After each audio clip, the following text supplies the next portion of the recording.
Hey friends, welcome to Shigaraki. So today we are gonna see, what if Deku was true descendant of Megan Fox God? So before we start, check out my Patreon page for 18+ exclusive mature content. We will now proceed to the video. Our story begins on Izuku Midoriya's 4th birthday. He would now come in the age of his quirk manifestation. The other kids in the daycare slowly manifesting their quirks. His best friend Bakugo Katsuki has manifested his Q-work. He calls it explosion, and it lets him generate a liquid as his sweat. What is it called again? I think nitroglycerin. It's a boom liquid and he can ignite it at will.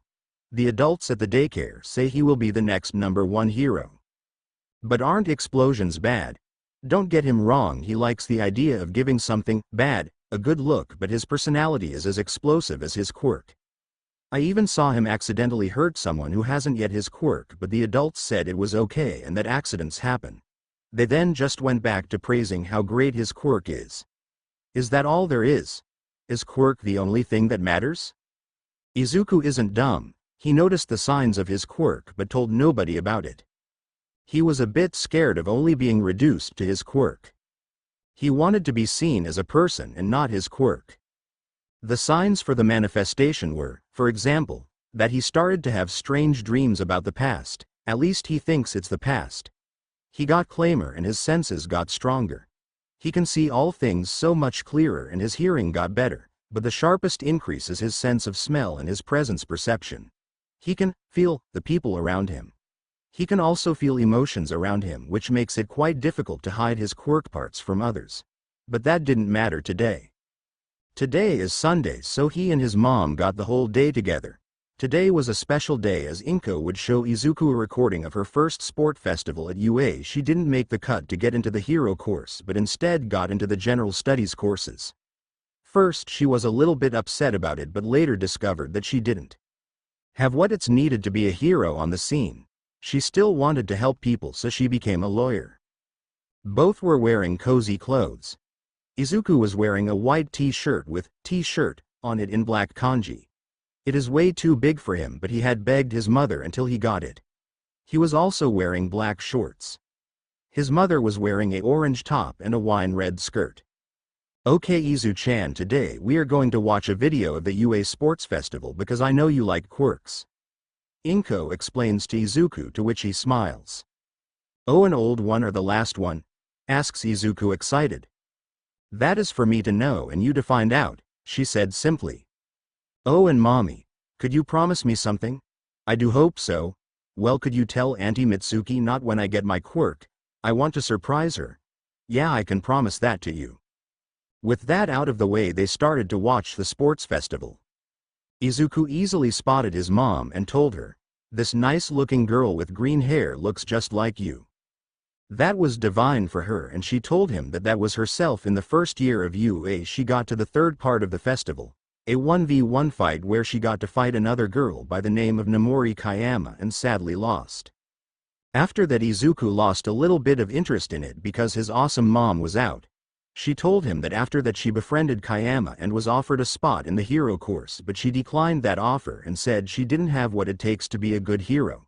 Through Kayama, she met 3 other hero course students who would become her close friends. The first was Shoto Aizawa, the second was Oburo Shirakumo, and the third was Hisashi Yamada. She explained that all 4 of them are heroes and that she works for them sometimes as their lawyer. They meet every 2 months and just catch up. This got even more stars into Izuku's eyes as he watched his mother telling him stories of those heroes. Suddenly Izuku sneezed out of nowhere, and with that he suddenly spotted fox ears and a foxtail, both dark emerald green with black tips, and the fur inside his new ears is silver, grayish. Izuku didn't notice the new feature at first, but Inko was slightly stunned by their sudden appearances. Well Izuku, looks like you will meet a hero today. Inko began with a smile after a short pause. Why will I meet a hero today, mommy? He asks as he tilts his head to the left and looks at her confused, bending his right ear a little. Inko gives her all not to squeal at the sight of pure cuteness in front of her. Cough, you see your quirk just manifestation. Go and look into a mirror, and I have promised the school nurse of UA to look at you when you manifest your quirk.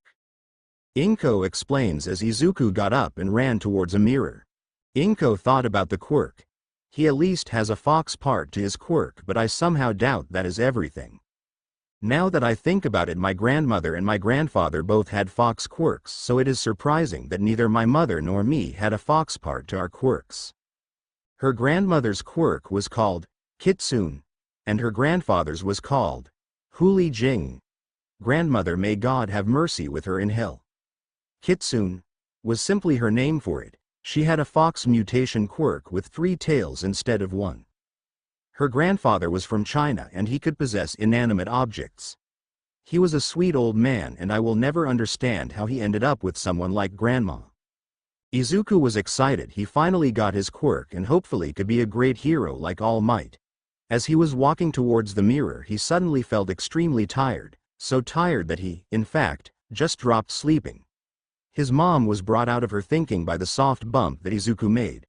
She quickly got to him but noticed that he was only sleeping, so she texted Recovery Girl. She took him and his favorite blanket and set him down on the couch as she waited for her answers.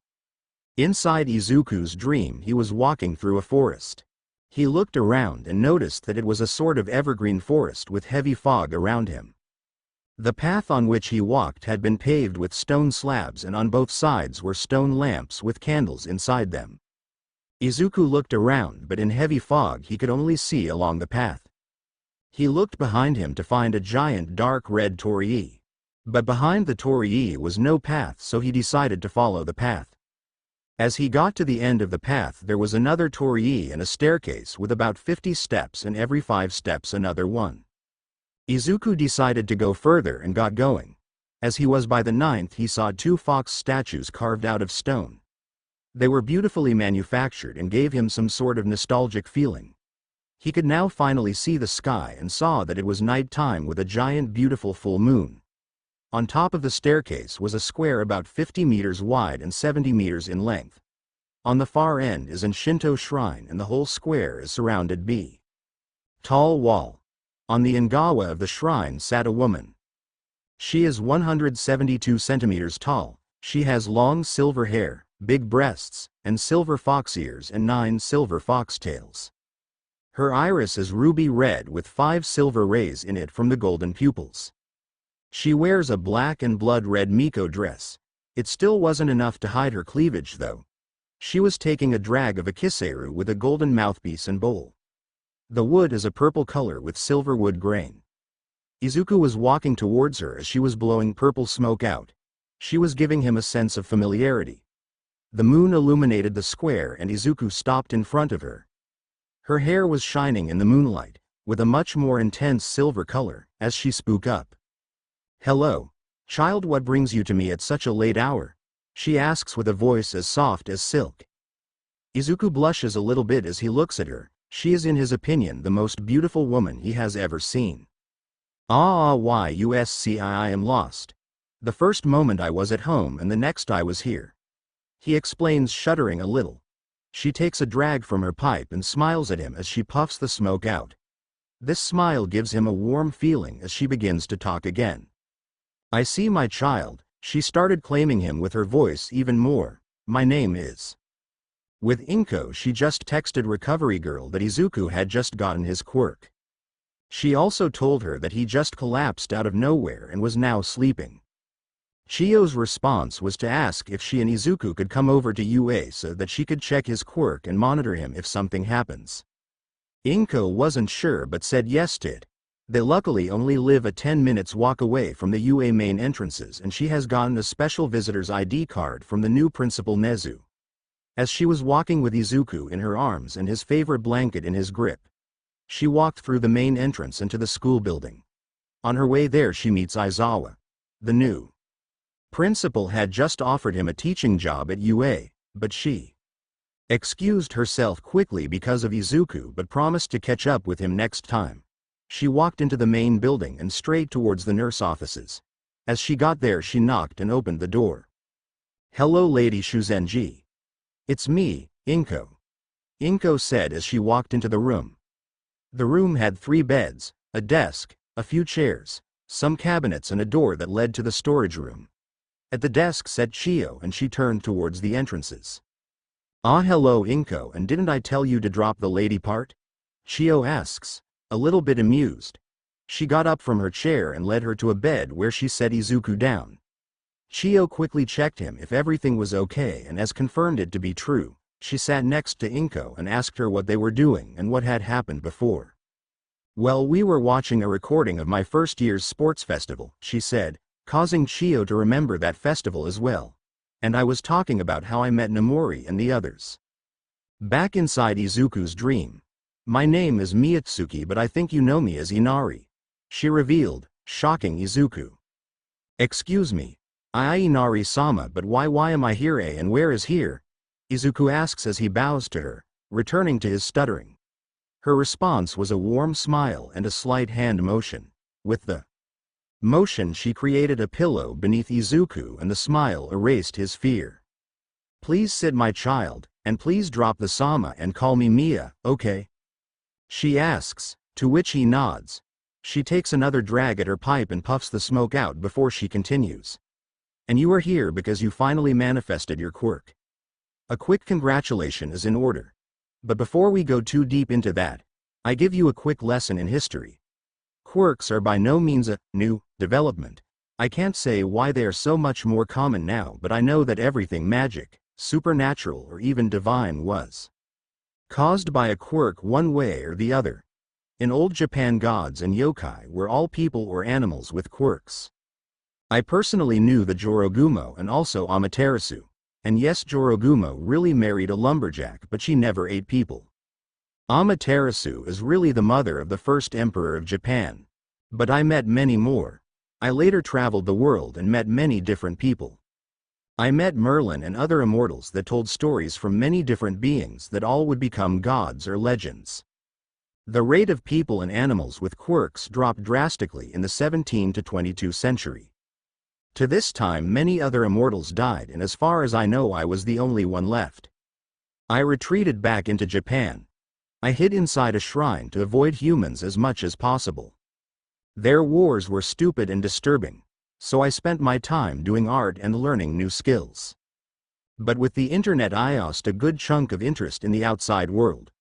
I spent all day watching anime, reading manga, light novels, playing video games and even writing a few light novels myself. With the dawn of quirks little really changed for me, but a century ago, I was attacked by someone called SHIGARAKI. He could absorb quirks from others and use them as his own. I managed to escape, but he still managed to wound me, so I hid inside the mountains of Japan. Mia explained her history to Izuku, who was excitedly listening to her story, and that brings us to today and how we met. "You will not remember, but when you were about a year old you got seriously ill to the point of near death.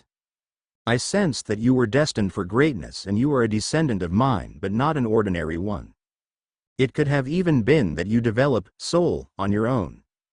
Shigaraki had wounded me badly and brought me to the verge of death.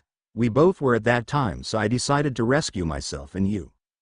I transferred my entire being into you to cure your illness and save myself," she explains and then bows her head, dropping her pipe in the process. "I am sorry for using you as a means to rescue myself, but I would be dead if I didn't, but for what it is worth. I am truly sorry," she finished and bowed to Izuku even deeper. "Ah, please raise your head, Mia-san. I am happy I could save you, and I am also happy that you saved me," Izuku said as he was waving his hands in front of him. "And I do remember your voice." Faintly, he confesses, making her smile a little. "You will be mad at me when you hear what this implies to you," she began, still not meeting Izuku's eyes. "You have now my quirk, soul. It made me from a normal fox into a kitsune, and from your ears I can guess so does it to you. I will also make you semi-immortal, in the meaning that your body will age to about 25 years in appearance and then stop aging entirely. I am sorry because I have stolen your future with my actiones," she said, bowing again. Izuku just smiled at her. "But if you didn't, none of us would have one, so please stop apologizing," Izuku said as he got up and hugged Miyatsuki. She was a little shocked by his actions but hugged him back. "Thank you, Izuku," she whispers as she decides to just enjoy the hug. After about a minute she broke the hug and peed at Izuku's head. "Does your quirk also come with some sort of power and what is my quirk?" Izuku asks as he sets back on his pillow. Mia picks her pipe back up that she dropped and takes a drag. "Well, I will answer those questions in reverse order," she said and made a little pause to blow out the purple smoke. "Your quirk was called Flame. You could create small flames and control it and other non-quirk fire in a 3-meter radius, but when you got Soul from me your quirk evolved to Absolute Flame. You can control and generate any flame type in a 10-meter radius around yourself. And to your other question, Soul gives you control over your soul. It gives you the power to shapeshift, fire energy attacks and it stops your physical aging. It also gives an intelligence boost. And always remember the soul gives a body and appearances," she explains. Izuku looked at her and now understands why he became more calm over the course of the past week. "What is going to happen now?" Izuku asks. "That is hard to say. A little bit of our memories fused together as you awoke your quirks. I think that will become no problem. We will simply share memories, our personalities will not merge and I will be on your side if you need help." She guessed and hoped that this wouldn't stop or even reverse his development into his own person. "And what happens yet is that you will go to sleep and when you wake up we will train a bit with both of your quirks," she explained and then continued. "As for me I will take control of your body and talk to your mother about what we talked about. If this sounds good to you." She voiced her idea and smiled at him warmly again, making Izuku blush as he looked away. "I think that sounds nice," he says, shuddering quite badly. "Would you like to lay in my lap as you sleep?" Mia asks as she looks at Izuku, who becomes a fox strawberry with his freckles, red face and green hair and ears. But he still nods. Not even a minute later he lies asleep in her lap as she strokes his head and gives him a quick kiss on the forehead. "Have a nice dream, my little Zuzu." Outside with Inko and Chio, Inko had told Chio about what had happened and Chio had done a few tests with Izuku. He was healthy and had his quirk, but she couldn't discover what his quirk really is. Both were talking about Izuku as they suddenly heard a puff. Both turned towards Izuku, but instead of Izuku there was a busty woman with silver hair, fox ears and a silver foxtail. She wears Izuku's t-shirt, but it is stretched to its limits by her boobs. The same goes for Izuku's shorts. Both Inko and Chio were confused and just stared at her. Inko was even blushing a bit by the sight of the woman in these tight clothes. "URHG, that is, way too tight," she said as she pulled at the shirt and shorts until with another poof the shorts and shirt changed into a blood red and black Miko dress. "Peef, that's better," she said as she turned towards the two. "You must be Izuku's mother. It is a pleasure to meet you. I am Miyatoshi and you could say I am one of his quirks." She introduced herself to those two, confusing them even more. Inko was the first to come back to sense. "You are his quirk? What do you mean?" Inko asks, still confused but less concerned about her baby. "Okay, where do I begin?" Well. First, do you remember the time when Izuku was about 1 year old and he was on the verge of death? Well, I healed him from that by transferring my entire being into him. I used to be the goddess Inari, but please call me Mia. You see, quirk existed long before the dawn of quirks, but less common. In general, if something unnatural, supernatural or divine happened, it was because of a quirk. She began suppressing both Chio and Inko. Chio because she had tried to heal Izuku at the time but nothing worked, Inko because the reason that her Izu was healed was a live goddess, and both because of the quirk part. "Okay, so why would you give yourself up?" Chio asks. "You must have been one of the most powerful beings out there." "Well, first of all, I wasn't as powerful as you may think. My quirk was called Soul. It gave me power over my soul and the soul of everyone I touched, but not in a control kind of way but a reshaped way. I didn't tell Izuku about the part of my quirk that lets me reshape other souls. The soul gives every being its form, so by reshaping the soul, you reshape the form of the being." Mia explains, shocking both of them. "I will tell the truth.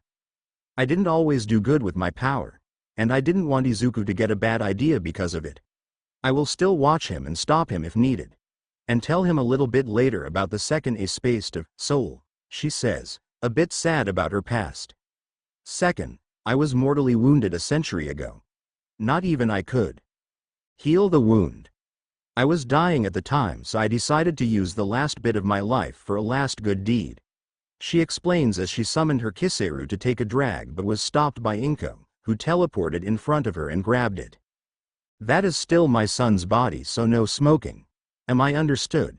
She asks angrily, to which Mia could only nod. Good, now continue. Inko says as she sets back down and crosses her arms. Mia looks at Chio, who only shrugged in response. I had a feeling that he was going to be special. No matter if he will become a villain, a hero or something else, he will become great and he will change the world. She explains with a smile. You are a descendant of me, Inko-san. I will tell you more later. But the most important part is that I will protect him.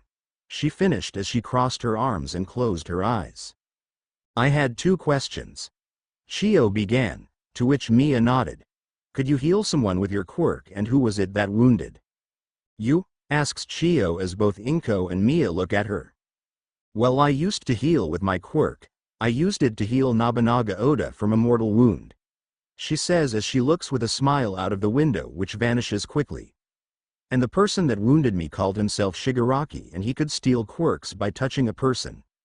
I could flee before he could steal my quirk, but he still wounded me mortally. She explains, confusing Inko further, but shocking Chio. He attacked you. Now both Inko and Mia look at Chio. You know him?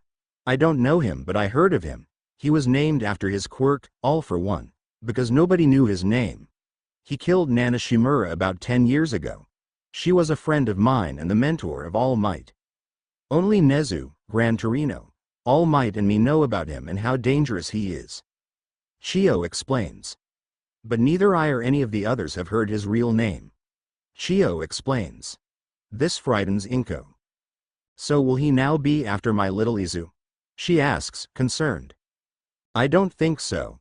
I have hidden myself a century from him after he wounded me, and he doesn't even know if I am still alive or died the day he attacked me. And even if he comes after him, I will protect him with everything I have. Mia exclaims as she pumps her arms up. Inko and Chio looked at her and silently thanked her. Mia, I must thank you for rescuing my Izu, and I am happy that he can be happy and lives. But what is Izu's quirk? Inko asks, hoping to change the topic from this monster and death to something more normal. Mia knew what she was doing and helped her. His quirk is called Flame. But through Soul, it evolved into Absolute Flame. He can control and generate any flame type in a 10-meter radius around him, and yes, this includes quirk fire. Mia explains as she generates an orange ball of fire that first blinks and then smiles. This quirk also controls what it burns and how hot or cold the fire will be, and that was always a part of his quirk. Mia finishes the explanation, as she looks at both of them. Do either of you have a last question? She asks, and both say that they have but would wait until a later time. Okay, then I will give Izuku his body back and let him sleep. He will wake up tomorrow morning. And with that being said, her body goes up in white smoke and Izuku lies there asleep, smiling and clinching to his blanket again, but still in Mia's Miko dress. They both decided to just tuck him in and worry later about clothing for him. Should we go to Nezu and talk with him about this? Offered Chio, to which Inko nods. They walk in silences to Nezu's offices. Chio knocked and walked in, Inko close behind her. Principal Nezu, we have a guest and we both would like to talk to you about something, Chio said as she entered his office together with Inko. Ah, Chio-san. Midoriya-san, what brings you into my offices? Nezu asks. Inko was surprised by his appearance. He is an 85 centimeters tall man that looks like a fusion between a dog, a mouse and a bear. His fur is white and he wears a white dress shirt, a dark red tie around his neck, a black double-breasted waistcoat and matching dress pants. His orange lace-up sneakers with incredibly thick soles look way too big for him. I didn't expect you until next week. Midoriya-san. Why were you expecting me to visit? Inko asks, confused yet again.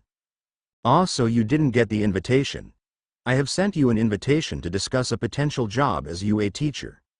This SU prices Inko yet again, but before she can answer, Chio speaks up. Could you discuss that after I have told you about the reason we are here? Chio asks, to which both nod.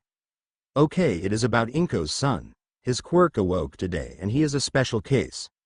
First, he has two completely separate quirks. Chio began to explain the whole story they had heard from Miyatsuki, which brought a smile to Nezu's face. Okay. I think I get it, so he has two extremely powerful quirks and the original owner of one of his quirks still lives in him. Nezu summarized as he looked at a few documents. Well, that isn't all. Inko told. She also told a little bit about her life and that she is older than quirks and that if in history something is divine, magic or supernatural, it is with a high possibility a quirk at work.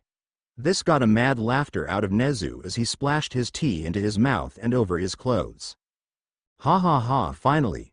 This proves my theory about those things as true, Nezu shouted out, as he pushed his paws up.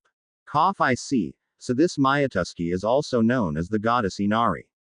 This will make things much more exciting than I thought it would to be principal. He turned to Chio.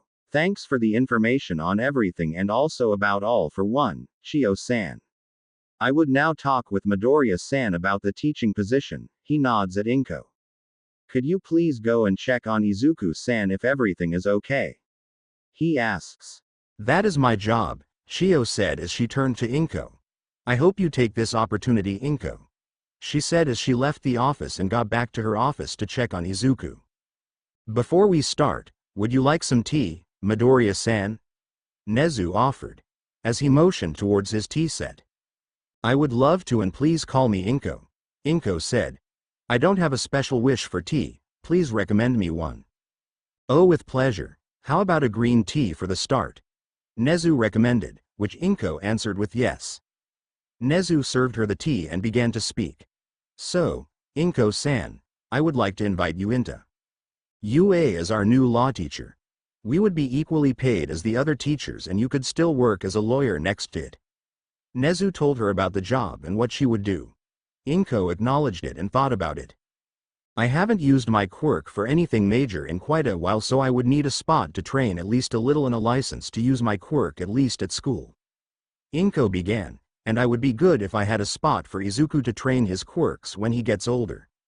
If these terms are met, I would start teaching here at UA. Inko stated with confidence. MHHH, I find those terms acceptable. You would start after the summer vacation. I will get you a license for your quirk and you can train your quirk during the summer break, and we will get Izuku a training spot when he is old enough. Nezu responded with a smile. To your info, I have also offered Aizawa-san, Nomori-san, Hazashi-san and Oboro-san a job as well. Nezu said, surprising Inko that her friends would also be teachers. Is Sir Torino still a teacher here? Inko asks, a little bit frightened. Yes, but he will retire after this school year is over. I have invited the others to the next teacher meeting. You can come as well if you like. Nezu offered and Inko accepted. She asks if she could sleep in the nurse office in case Izuku wakes up. He says yes to those questions and Inko thanks and leaves to get something and check on Izuku. The next day in Recovery Girl's offices, it is Monday. Inko had taken the week off and had said to the daycare that Izuku would be at home the coming week. Both Inko and Chio sat in the nurse office and were waiting for Izuku to wake up. Inko had slept in the office but had gone home to get some clothes for him, and Chio was at work a bit earlier than usual. Izuku was about to wake up and both were anticipating that moment. Yawn. Him.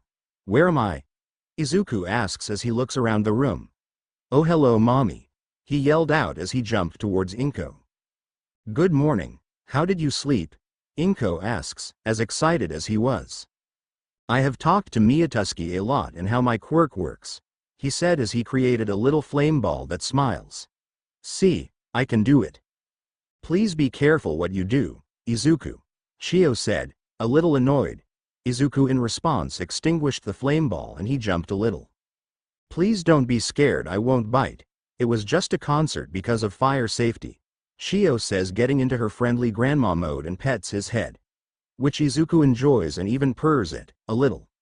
My name is Chiyo Shuzenji, but I think you know me better as the youthful heroine. Recovery girl, she introduced herself with a smile.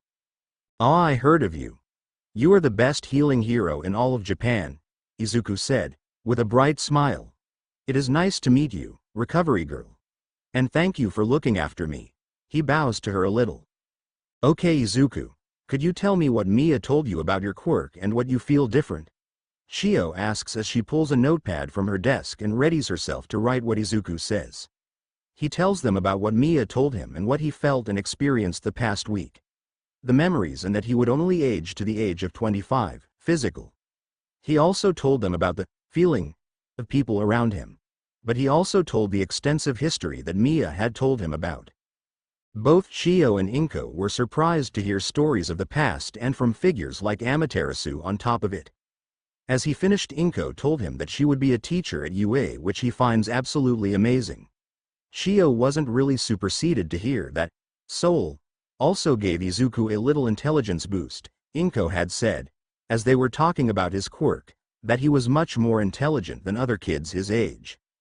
Inko decided that they should go home and think about a name for his quirk and what he says his quirk is. She intended to tell him about how dangerous it could be if someone heard what his quirk can do.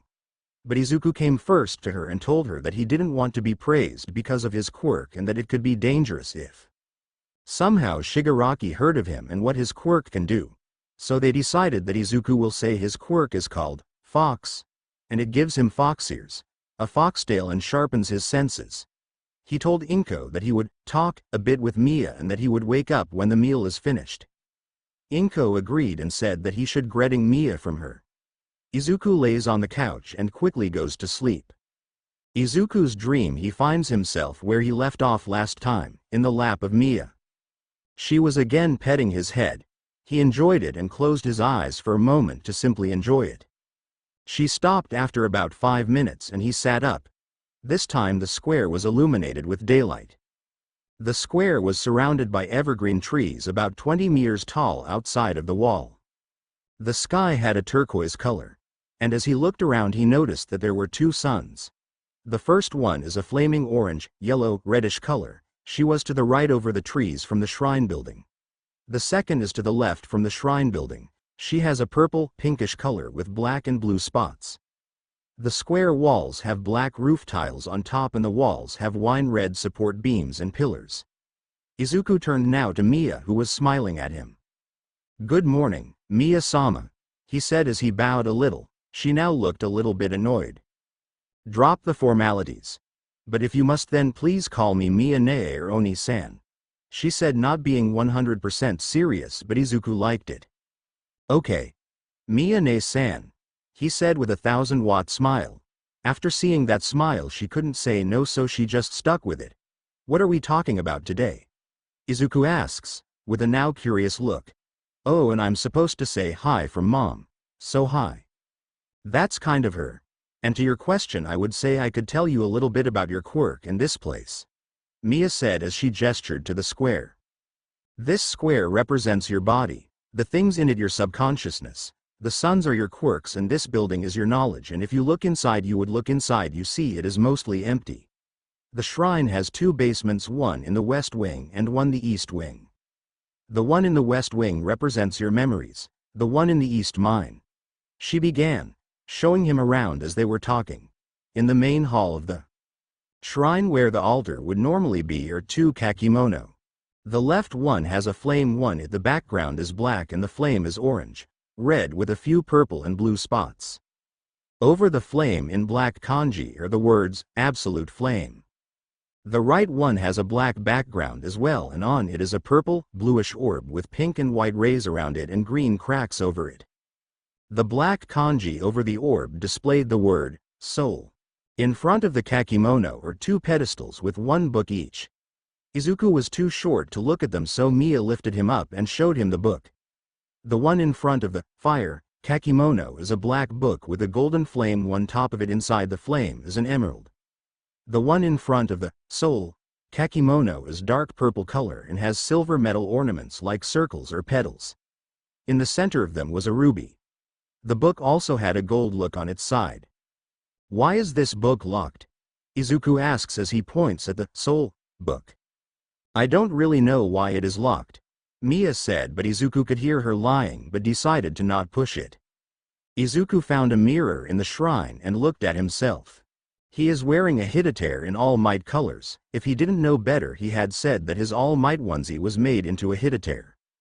He had his fox ears and foxtail. His eyes had now slit pupils and his iris had golden circles around it. There were also purple rays from his pupils to the golden circles, but his iris remained his natural emerald green color. The thing he didn't notice until the second look is that his sclera is gray instead of white. He didn't mind it for now and got back to Mia. "Can we talk even if I am not her?" he asks as he looks at her. "Well, I can look if I can hear what you think, but I have no way at the time to see outside except through your memories. But I still can sense people around you, and it looks like your mother is on the way to wake you up," Mia explains as she sits down where she sat the first time they met. Izuku got to her and laid his head into her lap and began to sleep. Outside, Inko had just finished cooking and was about to wake Izuku up as he opened his eyes and yawned. He looked around and then smiled at Inko. "Mia-ne-san, are you there?" he called out inside his mind and got an answer. "Yeah, I am Hari. Where should I go without you?" she asks with a small giggle. He quickly shook his head, got up and followed his mom to the living room where she had readied the meal. They talked a bit and Izuku got up and played with his All Might figures when he was finished.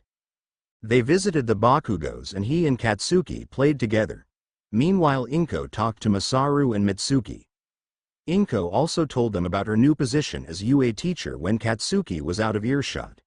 She wanted to surprise him when he got to UA. The week at home passed quickly, and after he got back to the daycare he was first showered with questions because of his quirk, but all went back to normal quickly except that Katsuki didn't look happy that he wasn't the center of attention. Inside, he blamed Izuku but didn't say it out loud. Mia could still sense it but decided to not tell Izuku at the moment. Time skip to Izuku age 9 *. It's been 5 years since his quirks awoke. He has trained with his quirks many times and also started to study a bit of human biology and medication since Mia had told him about the possible healing of others. She also told him that his quirk is dangerous if used incorrectly and what she had done in the past with Soul. He was a bit shocked but forgave his Oni-san. He learned about the drawbacks of both of his quirks. Flame's drawback was nosebleed and a headache if overused. Soul's drawback by overuse is a hangover.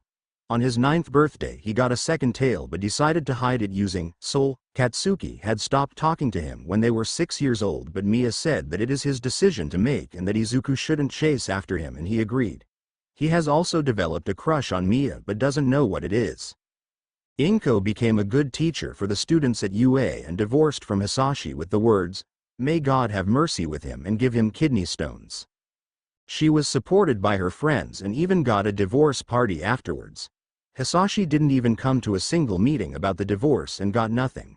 She has trained a lot and was now in top shape and is now as fit as she was in her first year at UA. She even got a pro hero license if needed to use her mighty quirk, telekinesis, that could move up to 100 metric tons in a 1-kilometer radius around her. She now also teaches the hero course students by throwing cement blocks after them. It was a weekend and Izuku was training with his quirk in Gym Gamma. Cementos had made a parkour for him, another thing he had begun doing and enjoyed. He can relax the most if he is in motion, and parkour is perfect for his needs. He had just finished a round as he sensed and heard commotion. He quickly went there and met his mother. She told him that a pro hero was extremely wounded and that he could die.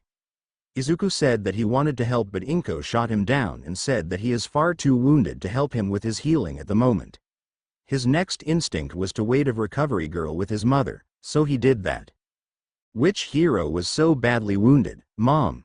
he asked. Inko was silent for a moment before speaking up. "All Might. I heard he tried to confront Shigaraki," she revealed, shocking both Izuku and Mia. "He apparently even did it and killed him," she continued. Izuku didn't feel bad for Shigaraki because this guy was a monster from everything he had heard from Mia. Mia was meanwhile trying to sense Shigaraki inside of Japan, and she Found him. He was too weak for an exact position, but she knew he was still alive. She quickly told Izuku, who got pale after hearing that. Izuku, what's wrong? Mia, she just told me that he is still alive and out there, he said, shocking his mother. She also said that he is far too weak to say where he is. Okay. Let's go to Nezu and tell him about it, Inko said as she pulled him up, and both quickly went to the principal's offices.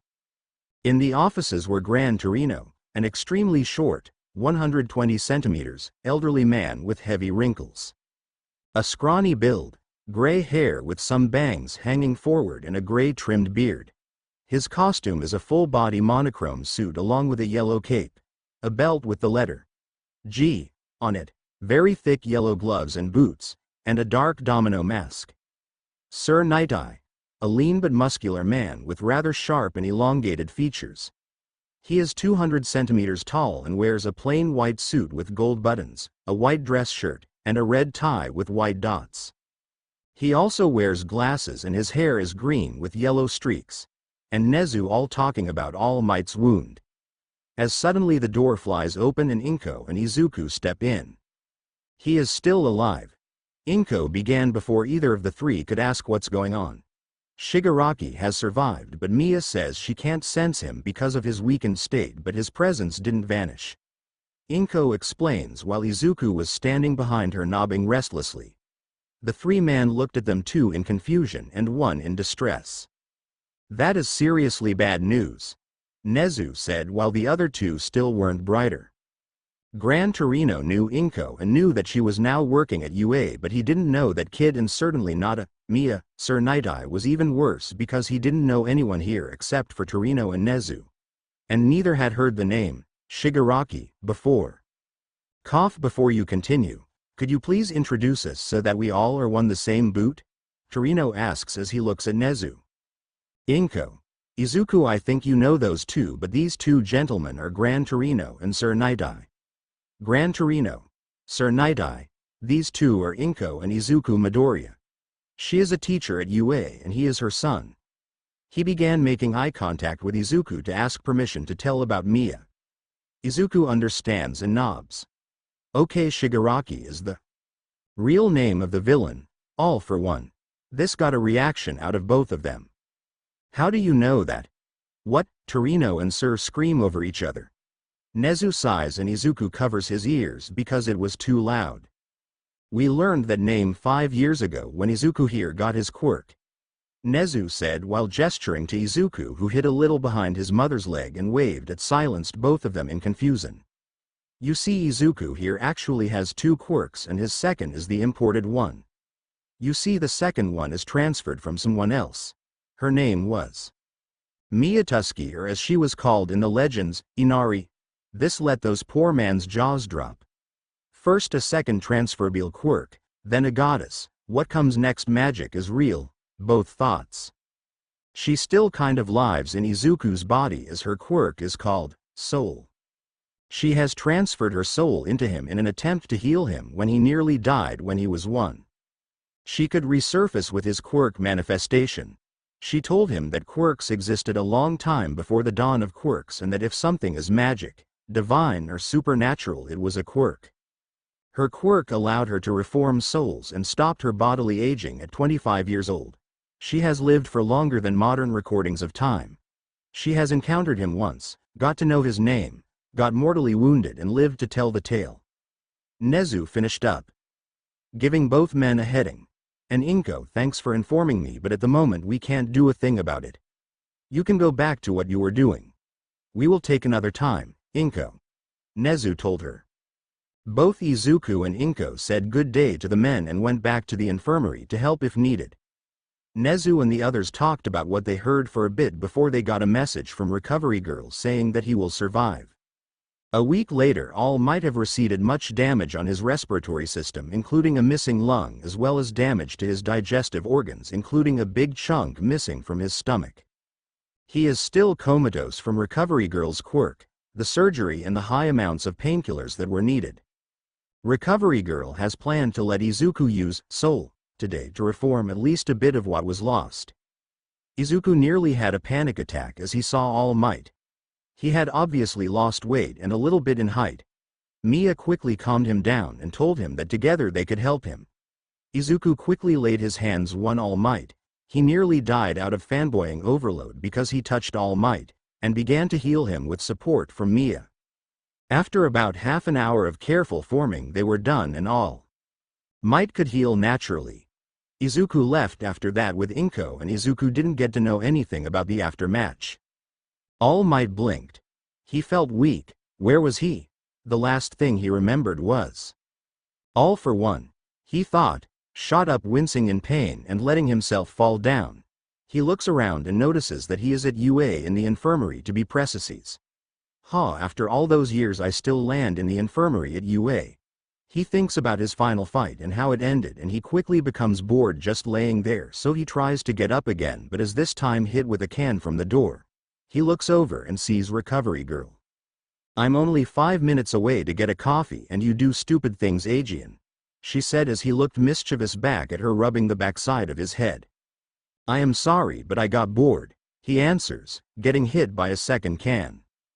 Be happy Sue can be Borat after what you went through, she said angrily at him. If it wasn't such a pain to put you back together I would have ripped you to shreds, she told. I am sorry and thank you for helping me, he says, getting the message she had sent.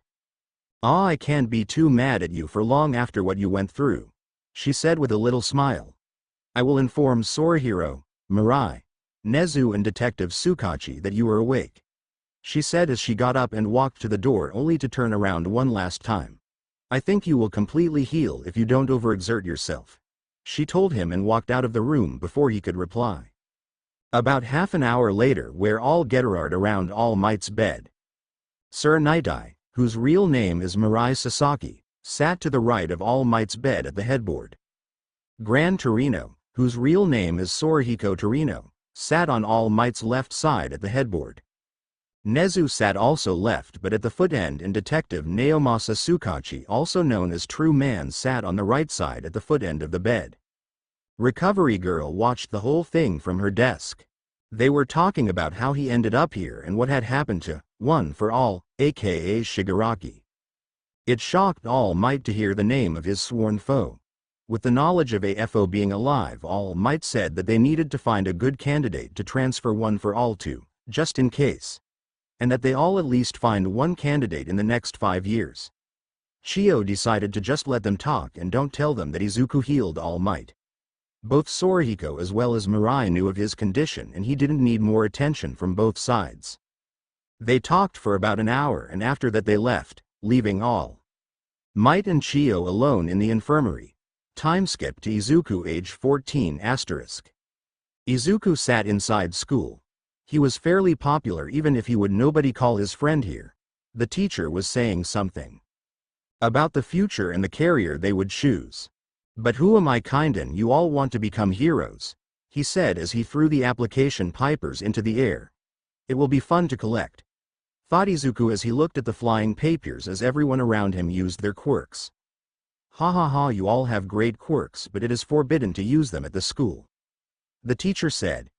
As suddenly Bakugo screamed up, getting the full attention. Hey, teach, don't lump me in the same pot as those losers, he said while placing a foot on top of his desk and letting explosions pop from his hand. I will become the next #1 hero and that's why I will go to UA High School, he announced as the teacher was picking up the papers. This got mumbling out of the other students. Ha ha, you are right, you will surely become the greatest #1 hero, the teacher said, showing a lot of favoritism. Izuku meanwhile was just watching clouds and talking to Mia. She had taught him the way of the sword from many different countries and time periods. It has its benefits to have a 2,500 plus years old fox goddess living inside you. They were talking a bit and Izuku was about to take a nap to just get away from the annoying school. As suddenly he heard his name. His ears twitched and he turned to the teacher who was talking. You also have applied to UA, isn't that right? He asks in an accusing voice. Yeah, what's so big about it? He asks, catching the teacher off guard, but before he can say anything Bakugo goes in between. What did I hear there, you stupid Yako? He screams at Izuku, who in response covers his ears and just looks at Bakugo. They don't need your stupid yokai ass there, and I will kill you if I find out you applied there. He threatens as the teacher just ignores the threat Bakugo just spoke. Okay. First, if you scream again into my face I will bust your eardrums. He said with a sweet smile. Second, how many times do I have to tell you to call me Zenko, if you want to call me by a nickname? And third, why does it matter where I applied for you? He asks, not caring for the answer at all. Bakugo was about to read when he was called by the teacher and asked to stop. Like a dog being called back. Izuku thought, making Mia giggle. We are not done, Yako, Bakugo said as he sat down again. The lesson continued as if nothing happened, and Izuku turned back to cloud watching and talking with Mia. After the day was done, Izuku was approached by Bakugo and his two goons. Bakugo is a blonde with red eyes, a slightly insane look in his eyes and spiky blonde hair. He is 175 centimeters tall, standing a little bit over Izuku's 170 centimeters, but his ears make them about the same height. The goon to Bakugo's right has shoulder-length brown and can extend his fingers. The goon to Bakugo's left has short black hair and I think he can make his teeth pointy. But I have no idea. Bakugo spoke up. What do you think about applying to UA? Yako. He began, as he started to crack explosions with his quirk. The teacher and the others had left the room. Izuku just stared at Bakugo, who was about to let an explosion into Izuku's face, as he noticed Izuku's sword bag and lunged after it. What do you have here, Yako? He asks as he surprises Izuku and grabs his sword bag. He quickly pulls the katana out of it and holds it in his right hand. Why do you have such a good sword, Yako? Have you stolen it? Bakugo asks. Izuku is radiating a dark aura as he is about to punch Bakugo. Both goons notice the aura and they take a step back. Bakugo is just stupid, doesn't notices, or both. Izuku grabs Bakugo's right wrist and holds it strong, causing Bakugo pain. As he looks at Izuku, he sees the black aura and drops the sword. The aura instantaneously vanishes and Izuku snatches the sword out of the air and quickly puts it back into the scabbard and swords bag. Don't touch my things again, Izuku says in a low voice but with enough power behind it to scare Bakugo and his goons. He leaves the school and takes the long route home to clean his head a little bit. He walks through an underpass and hears a metallic sound behind. A medium-sized invisibility cloak. As Izuku turned around, he saw a green sludge-like villain. You could say a Ninko, he says, chuckling at his own joke. Kind sir, that may be a good joke, but I prefer to be called a Zenko, Izuku says, being completely serious. Don't worry, Zenko. It will only take 45 seconds and after that you will be a Ninko, the villain says as he lunges his whole body at Izuku and catches him inside of him, trying to force himself into his mouth. Izuku in response touches the villain and simply makes him unconscious with soul a few seconds later. Boom. I am here. Izuku turns to the loud voice and sees All Might, who noticed Izuku and the unconscious villain. Good work, young man, but please refrain from using your quirk without permission, he says. He puts the villain into a soda bottle and puts it into his cargo shorts pocket and jumps into the air. Izuku sees that he is about to drop the villain and clinches to his leg in order to keep it inside. What are you doing, young man? Please let go, All Might says as he sees Izuku clinch to his leg. Less nagging and more landing, Izuku says as they land on a rooftop. All Might is about to jump again after Izuku lets go of his leg, but Izuku lays his hand on All Might and stops him in his tracks. Stop, you will lose the villain if you jump again, Izuku says as he lets go of All Might. As All Might starts smoking and reverts back to his true form. He now is 160 centimeters tall instead of his 220 centimeters and looks rather normal and not as muscular as he used to. This is an illusion, All Might says, flailing his hand in front of him. Yeah, I know about your wound, Izuku says as he looks bored. What do you mean you know about it? Small Might asks. I healed you. If I hadn't, you would have lost a good chunk of your digestive system and respiratory system, Izuku answers Small Might as his eyes widen. What is your name, young man? Izuku Midoriya. Thank you, young Midoriya. I hope to see you as a hero soon. All Might finishes as goes to the door to the roof and leaves. He checks on the bottle and notices that it is gone. Oh no. Izuku stays on the roof and looks over the city. He simply enjoys the view as he is talking to Mia again. Izuku still had the crush on her and now knew it was a crush. She didn't mind and enjoyed it as much as possible. With teasing. Izuku suddenly heard a boom and saw a giant smokescreen rising. He quickly got up and did some parkour over rooftops to get there faster. As he arrived, he saw a large crowd and the pro heroes Mount Lady, Kamui Woods, Death Arms and Backdraft. Mount Lady, Kamui and Arms couldn't do a thing because they said their quirks were not suited and that the villain had a hostage. Izuku looked at the villain and facepalmed. It was the sludge villain and he had Bakugo as hostage. What are the odds? So he decided to help a little by extinguishing the fire and helping the heroes. The pro heroes were surprised when the fire suddenly stopped and Backdraft quickly showered the villain with water, freeing Bakugo and allowing Kamui Woods to recapture him.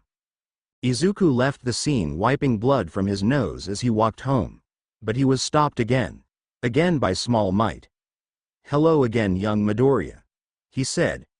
I would like to talk to you. Did you extinguish the fire at the scene? Yeah, but let's talk elsewhere.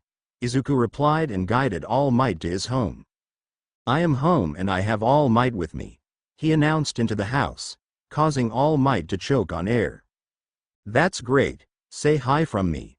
Inko replied from the kitchen. Why are you in the kitchen? He asks as he looks inside. It is my turn to cook. Well, you were late so I decided to cook today, Inko said. Izuku sniffed the air and noticed that she was making her divine Kitsune. I will talk to All Might in the living room if you want to eavesdrop. He wants something from me. Izuku tells her as he goes to the living room to talk with All Might. So Mr. Might, what can I do for you today? Izuku asks with a normal smile. So directly to the point. I want you to inherit my quirk. Small Might announces, surprising Izuku, Mia and Inko, who is indeed eavesdropping on them. I know it is hard to believe, but my quirk is called One for All, and it's transferable. I am the 8th holder of this sacred torch and I want you to become the 9th holder, he says. Let me think. No, I don't want another reason why he would chase after me. Izuku refuses All Might's offer near instantaneously. And if you want to give it to the next holder, tell them about Shigaraki. These both announcements shocked All Might, but what shocked him more is that his mother doesn't react to anything they said. How do you know this name and why would he chase after you? Small Might asks. Okay, I will answer them in order. First, I or rather Mia had revealed you the name when I was 4. Second, I have a quirk inside me that can grant semi-immortality. And to the unasked question about your quirk, I don't want it because it would give me too much power. Power corrupts, but absolute power, absolute corrupts, he explained. I think I understand. Living a really long life with so much power can be dangerous. You don't want to become your own villain.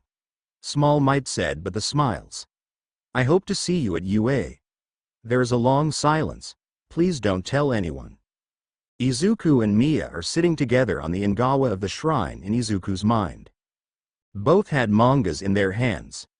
Izuku is reading Rising of the Shield Hero, a recommendation from Mia to show him that villains and heroes are not always so different. Mia is reading Code Geass, Lelouch of the Rebellion. Both were just enjoying the night. Izuku would, when he sleeps, always land in his mind, and if he goes to sleep there he would just wake up. So Mia has introduced him to manga and he enjoyed them. Mia and have a question. Why didn't you become a hero when quirks started to emerge? Izuku asks as he looks up from his manga. That is a complicated question, she says as she puts a bookmark on the page she is at and closes the manga. She summons her Kiseru and takes a drag. I am with a high possibility the oldest living thing on this planet. I have seen things and actually acted for the most part like a god. I didn't interfere. The only times I stepped out and helped someone was when this person got my interest. Many of whom were blessed or cursed with some sort of power, or as they called today, quirks. I simply lived and had fun along the way. I didn't care for the consequences of my actions. Just hide a century and you're just a legend again. She told Izuku, who had his ears up and listened carefully to her words. But with the dawn of Quirk, the tables turned. Suddenly legends like myself are just one in a million. The hero system as you know it today is maybe 90 years old, if even that. It is the same reason why I didn't work with the government before the Quirks. I would take away my freedom and maybe even kill me. It could be coincidence, but you see where it got me going out of my shrine, after Quirks appeared. She finished as Izuku nodded and looked a little down. Hey, don't look sad, you have nothing and I reaped nothing to do with my wound. Do you understand? Mia asks angrily Izuku, who in response puts on a smile and sarcastically salutes. Yes ma'am, yes, he says as he stands up. Mia just rolls her eyes and hits him with her manga on the head. If that's all, I will go back to reading, she said as she sat down and began to read again. Izuku quickly followed and sat down again and continued reading. The next day was the best of the week, Friday. He had just sat down in his seat as he watched Bakugo getting into the room, being praised for his brave and heroic actions yesterday. Heroic actions, my ass, he was the victim of a villain and the only thing he has done was setting the houses around him aflame. Yeah, but the real hero doesn't need praise for his actions, Mia said, making Izuku blush a little. Bakugo turned to Izuku to stare, but he quickly sat down and ignored Izuku and the others completely. Ah, he is pissed. He got the finest doses of reality that said he isn't the strongest around. That would make sense. He looked like he wanted to say something but probably stopped because of yesterday. The teacher then walked into the classroom. He praised his favorite student while he just sulked unnoticeable, well except for Izuku. He saw the look on Bakugo's face as he was praised to high hell. It was actually amusing to watch. Izuku was about to leave school grounds as he noticed that neither Bakugo or his goons tried to bother him. He just accepted it and began his trip to the trash beach. As he got there, he saw something that doesn't happen often. There was a girl with pink dreadlocks on the beach. It is something to see another person walk along the beach, but to be on it was something completely different. He goes on the beach sometimes himself to collect scrap or usable electroparts and sells them secondhand. It got him enough money to buy his sword and many mangas on top. He looked again to the girl and saw that she was building something. He couldn't see what because of the angle at which he stands in relation to her, so he only sees her back. He watched and then simply walked further along the beach. He was about 10 meters past her as he decided to watch again in her direction. She had steampunk-style glasses on and was building some type of cylindrical object. It looks like some sort of old vacuum as suddenly, boom, the thing she was working on explodes. It generates a large smokescreen. The explosion catapults her out of the smokescreen airborne. Izuku reacts on reflexes and runs to catch her. He jumps the last 2 meters and catches her out of the air. System message. Achievement. Catch the crazy girl. Mia announced in a fake robotic voice. Haha, you are so funny, Nei-san, Izuku thought sarcastically. I know, and to your info, it is my job to make things funny. Mia informs him as he lands on the ground. Ha ha ha, nice catch, she says from Izuku's arms. His response is to drop her to the ground because she startled him. Ouch, that was uncalled for, but thanks for the catch, she says as she gets up and clears herself of the dust and soot on her. I am the greatest inventor on this side of I Island. Mei Hatsume. I am on the watch list of half the countries on Earth. It is nice to meet you, fox friend, Mei announced. Hello watch list girl. I am the godly messenger fox, Izuku Midoriya, but if you want to call me a nickname then please call me Zenko, Izuku said with a smirk. Ah hello Zenko-san. You can call me Mei. Are you in connection with Inari as a messenger fox of the gods? Mei asks, being completely serious. Yeah, she is basically my big sister. Izuku says it as a joke, even if he knew it as reality. What were you doing out there, Mei-san? Ah, that is simple. As the best inventor I was building a baby of mine, because which great inventor wouldn't build new ones whenever she can? Mei said with a goofy smile. Well, thanks for the answer, but Izuku looks at the black crater the explosion has caused. Are you unharmed? The explosion looked dangerous, but you seem fine, Izuku said as he scratched the back of his head. Yeah, that wasn't the first time that happened, so no biggies, Mei told him.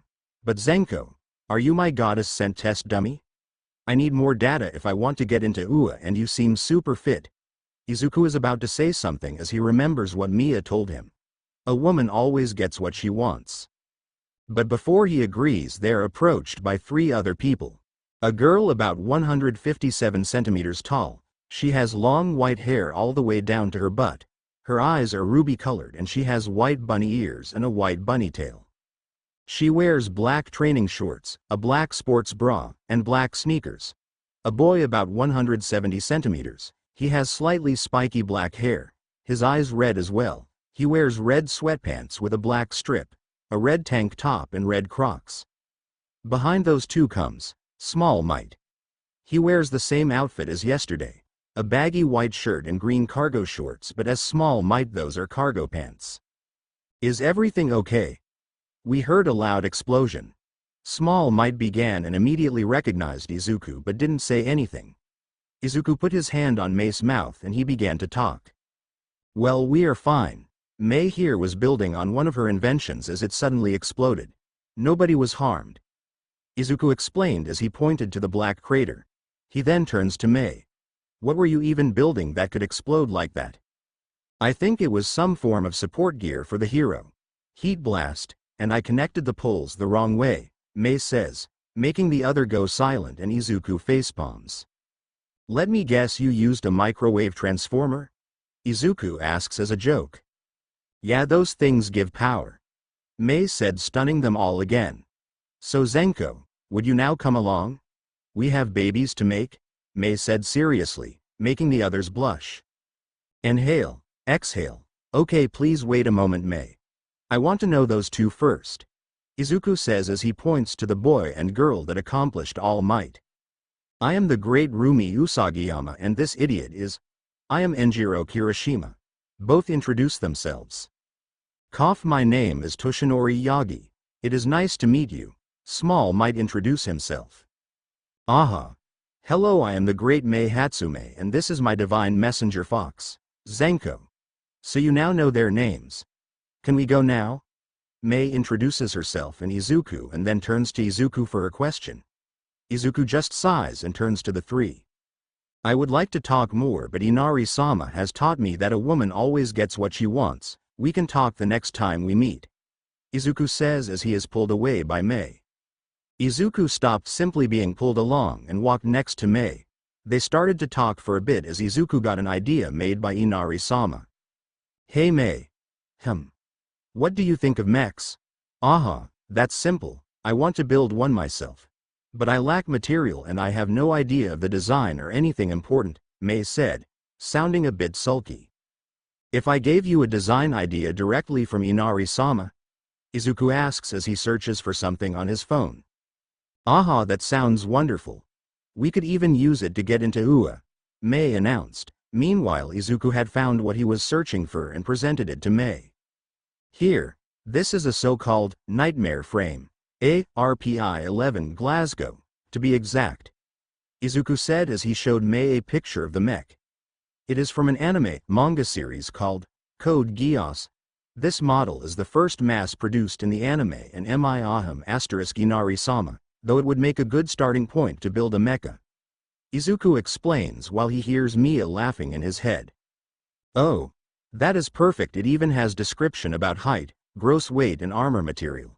And these, Harken, and Landspinner propulsion system, are good ideas that could all be used if we built one ourselves, Mei said with sparkles in her eyes.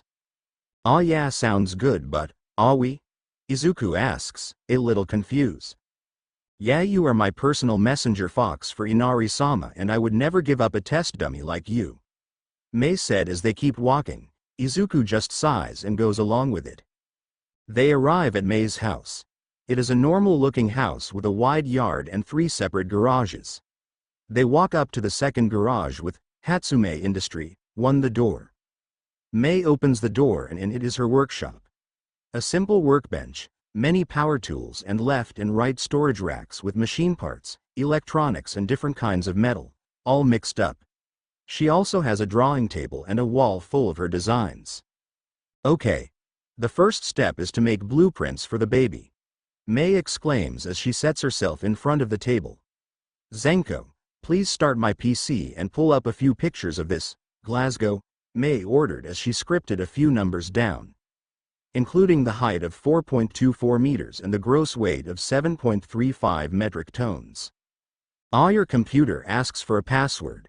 Aha, that's simple, it's my favorite food.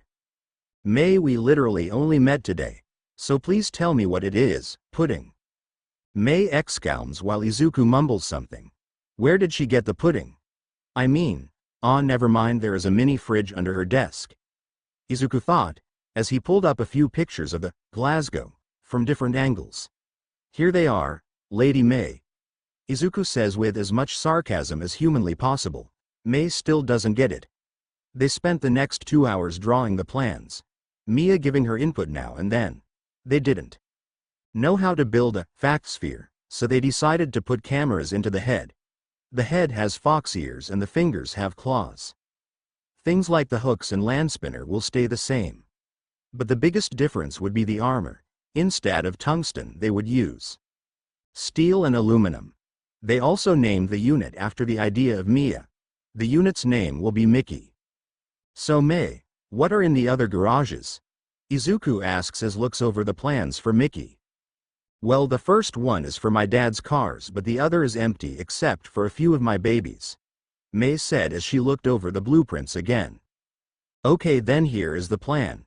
I will get scrap metal and electro parts from the dumb beach and you will start to contract a hand as a proof of concept. After that we move to the upper body and legs. If the legs aren't strong enough to support the upper body, then we don't even need to start with the arms. Izuku told Mei, who nods. She knows that 10 months are an extremely short amount of time for a full mecha to be built. Okay, so have fun with the hand. I will go to the beach. It is. Izuku looks at his phone clock. -15 to 12, so I will sort the parts we need for half an hour there and bring them here tomorrow. That sounds good. See you tomorrow, Zenko, Mei said as she got up and walked to her workbench. Izuku walked to the beach and met Kirishima and Rumi again.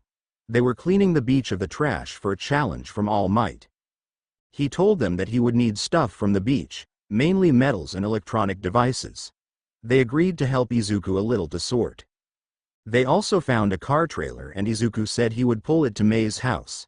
The other two said they would help Izuku and get strength training on top. Izuku then said that he must go and went home. His mother wasn't home yet, so he just started to make food as he was halfway done when she came home. He was making Italian pasta. They talked about their respective days and what they have planned for tomorrow. Apparently his mother wanted to spend the day with Namori. He told her about Mei and that he would meet her again tomorrow. The response from Inko was to sing about grandkids. Mia was laughing her ass off. Izuku just sighs and goes back to his food. The next day Izuku got up at 6:30 and got ready. He put on some black sweatpants and a Gary shirt, dark blue steel-toe shoes and a green jacket. He ate something and left a note for his mom. He left the house at 7 o'clock and went to the beach. He sorts trash for 2 hours in peace before Rumi and Eijiro come. They wear the same thing as yesterday. They load the car trailer together and then push it to Mei's place. As they get there they hear a new explosion and see smoke coming from the garage that Mei uses as a workshop. The three quickly ran to the door and saw Mei stumble out of the garage. She has apparently tried to use the microwave transformer and had blown the hand up. They placed the trailer in the yard. Rumi and Eijiro went back to the beach to clean it up. Izuku unloaded and went to help Mei build the hand. After about 3 hours the hand was done and ready for testing. Mei, how long are you awake? Izuku asks Mei, who looked even more hyper than usual. Aha. I think I hit the 78-hour mark in 20 minutes. So nothing to worry about when I get a little bit of chocolate, Mei said as she looked at the clock. How about a compromise? I will make the steel catch for the cockpit and you will catch 1 hour of sleep. This way you get new ideas and I finish the boring part in the process. Izuku told Mei, who quickly went to her couch and slept. I think you were right about the crazy girl part. Nei-san, Izuku told Mia, never underestimate a goddess. She simply responded. Izuku worked for an hour at the framework and then woke Mei up. He intended to let her sleep for longer, but Mia advised that she won't listen to him about sleeping again if he did that. So after she woke up she inspected the framework. Aha, that's nicely done, but where did you get the metal from? I melted the steel parts from the beach with my quirk and casted it in the form. The rest of the metals have been put aside for later use. At 1800 he told Mei that he would get home and that she also should try to get some sleep before she works herself to the early grave. On his way home, Izuku looked by the beach and saw Rumi and Eijiro work and making a competition out of the cleaning. Ah, hello young Midoriya. It's good to see you. Yagi spoke up as he walked to Izuku and waved shortly at him. It is good to see you. Again he made a small pause. What do you think of those two? They will both become great heroes, but do you think they will become great enough for it? He asks Izuku. No, he asks Mia directly. If you are struggling so much, then invite me also to the party when you will give it to the next person. Izuku proposed and all might accept it. They then parted ways and went to their homes respectively. A month later the whole group had gotten fitter, even Mei. But the important part was that they had the cockpit up and running with all systems. They had also learned each other's quirks, or in Izuku's case one of them, over the month. Mei's quirk was a simple one and called Zoom. It allowed her to sum on anything 5 kilometers in front of her. Eijiro's was also simple in nature and called Hardening. It hardens his body up to unbreakability, but it costs stamina to harden, so he is exhausted quickly but slowly builds his stamina up. Rumi had, like Izuku, next to the mutation part of her quirk, an emitter part. The second part of her quirk is so different from her mutation quirk, Rabbit, that it got classified as a second quirk, called Ratio. It allows her to divide her target with 10 lines and forcibly create a weak spot at the ratio point of 7:3. She can freely decide how and which part is divided, and it works on both organic as well as inorganic objects. Both Eijiro and Rumi helped to transport the materials to Mei, but were kept none the wiser about what Mei and Izuku were building. Mia was more than excited to see the mecha taking form and being constated by a bunch of 14 to 15-year-olds. I mean, if we can come this far in only a month with junk as supply, how much could someone do with a fully equipped lab and the right supplies? Ah, who cares? Izuku thought as he got back to work. So the cockpit is done. Let's get the legs moving, Mei announced as the other two cheered at her. Hey Mei, maybe you can use it at the Spot Festival at UA and get first place with it, Izuku said with a cheeky grin from the hatch on top of the cockpit. Her eyes go wide as she thinks about the popularity that would get her. The great inventor Mei. Hatsume and her mech, but if you try and call me once more the father of any of your inventions I will crush it, he threatened half seriously. He knew in his heart that only a mech is allowed to beat a mech. Mei didn't think too much of it because she knew that Izuku would never destroy his handwork. Tomato, tomato. You just don't want to be called that in public. Here you are happy that you are the father of this baby, she retorts, making him blush a little and laugh. Izuku had gotten his third tail and decided to show it to Mei and only hide the extra 2 at school. I mean, what is there to lose? I am her test dummy and personal messenger to Inari-sama. There isn't much more she could do, right? Okay. Let's get back to work and finish Mickey, Izuku said, getting Mei to cheer. They then went back to work and started the legs. Izuku got an invite along with his mother to Ua to attend the handover of the sacred torch called One for All. They both agreed and went to wear their formal dress. Inko is 173 centimeters tall. She has undone her hair and lets it fall over her back. It is dark green in color and she has a little green fox hairpin in it. She wears an emerald necklace, white elbow-long gloves, a green evening dress and black dress shoes. Izuku is 174 centimeters tall. He has grown his hair out and has done it into a ponytail. It is dark emerald green in color with black tips, the same for his tails and ears. He wears black suit pants, a green dress shirt, gray dress shoes, a black suit jacket with a golden design that forms a fox and a golden tie. As they got into the hall, they were one of the first ones to arrive. The others were Principal Nezu in his standard principal clothings and Chio in her recovery girl costume. The next to arrive is Mirai in his hero costume and with him a blonde boy. His name is Mirio Tagata. He is 181 centimeters tall and has blonde hair and blue eyes. He wears the stand Ua uniform. After that, Sorihiko in his hero costume arrives with two people, an orange-haired girl with side ponytail and a silver-haired boy with extreme eyelashes. The girl's name is Kendo Itsuka. She is 168 centimeters tall and she has orange hair made into a side ponytail and big green eyes. She wears a wine red dress with red shoes. The boy's name is Tetsu. He is 174 centimeters tall and has shoulder-length silver hair and black eyes. He wears a silver suit with black highlights. The last to arrive is All Might in his muscle form together with Rumi and Ajiro. Rumi wears a black dress with mating purple knee-high boots and purple elbow-high gloves. Ajiro wears a red suit with black details. And then there is All Might. He wears an incredible ugly yellow striped suit with a brown tie and black shoes. Thank you that you all have gathered here. Today we decide who will receive my quirk. All Might began from the podium of the hall, stunning Kendo, Tetsu, Mirio, Rumi and Ajiro. As you know, I am All Might, but my real name is Toshinori Yagi, and that you are here means you are a candidate to receive my quirk, 1. For all, he explains. Izuku then steps up and pushes him away from the podium. You go. I will take the history part. He says to All Might, making a few of them sweet drops as he sits on the podium. Okay, my name is Izuku Midoriya and I have already declined, so I will tell you a little bit of history. He tells them about the pre-quirk quirks and about Shigaraki and his quirk, All for One, and what it means to take the opposing quirk, One for All. All were stunned by his words and by his explanation. He also then told them about All Might's wound and that they would need a resolution to be 100% a hero to be worthy to be the 9th holder of this sacred torch. It isn't a bad thing to admit that you aren't ready yet for something so big. This is nothing that should be decided by one person on his way home in the middle of the street, and that's why we are here and why I told you about everything coupled to this quirk. But always remember, it isn't the quirk that makes the hero, it is the heart, Izuku said as he got up from the podium and bowed to them, getting a round of applause started by Nezu.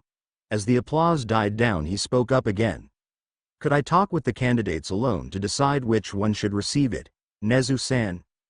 Izuku asks the last part directly at Nezu, who agrees and leads them into a separate room with a round table. They all introduce themselves and their quirks and what they can do. Izuku introduces himself again and explains his absolute flame. Then goes Ajiro with his hardening, and Tetsu with his metal, which is basically the same quirk from their explanations. After that goes Rumi and she talks about rabbit and ratio. The next is Kendo and her quirk called Divergent. It lets her produce a type of energy that she can pump into her fists and body to strengthen her hits. If she lands a hit, a second one with the same force hits the opponent 1 second later. She can, with absolute concentration, reduce the time for the second hit to 0.001 seconds. This generates a black lightning that does extreme damage. The last one to introduce himself is Mirio and his quirk is called Permeation. It lets him pass through any inanimate object. After a quick discussion, Ajiro, Tetsu and Mirio say they don't want the quirk. Ajiro and Tetsu want to form a friendly rivalry at UA with similar quirks, and Mirio is a 3th year student next year and he wants to show that every quirk can save people. So that leaves Itsuka and her Divergent, and Rumi and her Ratio, both powerful abilities on their own. They decide to make a mock battle. But not against each other but instead against Izuku. They walk back to the main room to inform the adults about their decisions about the quirk and how they would decide which one to give. The heroes were okay with their way of deciding for the quirk and gave the 3 a gym uniform, and they went to Gym Alpha. He talked quickly to All Might about something and went to change quickly. He got out of the locker room as Nezu was about to begin to explain the rules. Here are the rules. You will fight 3 rounds. The first is against the winner of the coin throw before the start, the second against the loser and third against both together. You get 5 minutes for each fight and then a 10 minutes rest period for Izuku, except for the last round there you get only 2 minutes. Izuku will explain after the match which one he thinks suits, one for all, more. Nezu explains as all 3 agreed with those rules. The coin was thrown and it landed on heads, meaning that Rumi would go first. Okay, the first match will be young Rumi versus young Izuku. All Might began. Both got ready in their respective parts of the ring. All Might reverted back to his small Might form and began the fight with a loud start. Both spirited at each other and Rumi got ready for the first punch, but Izuku simply diverted the punch to the side and attacked himself, but she dodged the uppercut with a back flip. After the first engagement they knew what to expect and continued the heavy exchange of blows. She managed to hit Izuku with 3 hits but was self-hit all times. Izuku then put both his hands on her shoulders as he jumped over her and got a little bit ground. He then quickly turned around and created 4 medium-sized fireballs that he formed to look like arrows. As they left the 10-meter radius they went up in smoke, obstructing the vision of Rumi for a few seconds. Izuku used that to jump in front of her. He punched and she grabbed both his fists and both crashed heads together, smiling as if they were mad. Izuku again formed 4 fireballs and they shot in arcs to Rumi, hitting her. This also covers her in smoke and she uses ratio to land a devastating kick to his stomach at the artificial weak point. This kick sends Izuku flying, but he catches himself with a few backflips. He then covers his hands in green fire and he sprints to Rumi and they start exchanging blows again. Rumi is slightly burned by the flames on Izuku's fists, but she manages to hit about every weak point she creates. They fight, but neither breaks away from the exchange of blows until a loud buzz sound stops them and they jump away from each other. Rumi had burns all over her arms and upper body, but all could be healed by Recovery Girl. Izuku had a few broken bones, but he could heal them with Soul. He also had a slight burn on his arms, but he also healed them quickly. Izuku and Rumi got up and smirked at each other. "Not back, Foxboy. I hope we can fight again sometime," Rumi said as she reached out to shake hands. Izuku took her hand and shook it. "It was fun and I hope to fight you again. Maybe on stage at the sports festival," Izuku proposed, to which Rumi agreed. After the 10-minute break, both Izuku and this time Kendo got into position, as All Might stepped up as announcer. "Okay, it is time for the second match. This time it will be young Kendo versus young Izuku. The rules are the same as for the first round, so give your all," he said as both got into position, and start. With the signal both combatants jumped forward and pulled a right hook at each other, but hitting the other's fist with their own. Both had the same power behind the punch until Kendo's Divergent activated. The second hit sent Izuku a little bit back and broke his guard. Kendo quickly followed up and sent a barrage of attacks into Izuku's way. He still managed to dodge a few but was hit by the majority. She stopped after all her attacks connected and Izuku laid on the ground, but he then jumps up and simply cleans himself of the dust. He then jumps forward and with both fists ready to punch, but he also creates flaming orbs around him and fires his Fire Fist. Barrage. Kendo still manages to counter a few but is simply overwhelmed by the fire and Izuku's real firsts and goes into a defensive position, shielding her face with her arms. After his attack loses some speed, she finds an opening and pulls an uppercut at his chin. The punch generates a black lightning and sends Izuku flying again, nearly knocking him out in the process. But before he can even land, the match is called by the buzz sound and he simply lands and walks up to Kendo and shakes her hand. "That was a good match," he started. "I hope to fight you again," he simply says as he then walks to the side and collapses on a bank. Nezu and Chio quickly go to him, but he says he is okay and that he just needs a little rest before the next round. Izuku is fit again after the 10 minutes break and goes to the arena for the 3th and final fight against the two of them at the same time. All Might plays announcer a 3th time and begins to speak. "Okay, here is now the 3th and final fight, young Rumi and young Kendo versus young Izuku. The rules stay the same and so give it your all, he announced, and start. As All Might gave the signal, both Rumi and Kendo ran at full speed to Izuku, pulling their right fists back and readying themselves to punch Izuku. In response, he created a wall of flames in front of him and shot arrows out of the wall. This stops both of them. Rumi dodges to the right while Kendo dodges to the left. Both then circle the wall and Kendo is the first and binds Izuku in an exchange of blows. Meanwhile, Rumi also circles the wall and readies herself to attack Izuku's back. He notices that he is circled and creates foxes out of the flame wall. They jump at Rumi and stop her from attacking Izuku. She still quickly deals with them and attacks Izuku, who then dodges under one of Kendo's punches, evading both attacks. Rumi is hit by a black lightning punch of Kendo and Kendo is hit by a flying kick of Rumi. Both attacks were dodged by Izuku and they are strong enough to send the other flying. Rumi catches herself in midair, while Kendo hit the ground, but she made a backflip to get into a standing position again. Both made another dash into Izuku's direction, but before their hit could connect they were again stopped by a buzz sound. Izuku notices that they can't stop their attacks, so he jumps in the air and dodges them. "Ah, that was fun," he said with a big grin. "Let's do this again." "Sometimes," he said as he pulled them both up and they walked back to the hall for the final discussion about All Might's quirk. "Okay, so as they said, neither Eijiro, Tetsu or Mirio Senpai want one for all," Izuku said, and the three nodded. "That only leaves Kendo and Rumi open. Both are skilled CQC fighters and are really skilled. But they also have their differences. Rumi focuses on precise, powerful attacks while Kendo focuses on strong and quick attacks," Izuku explains. Kendo and Rumi agree with his assessment.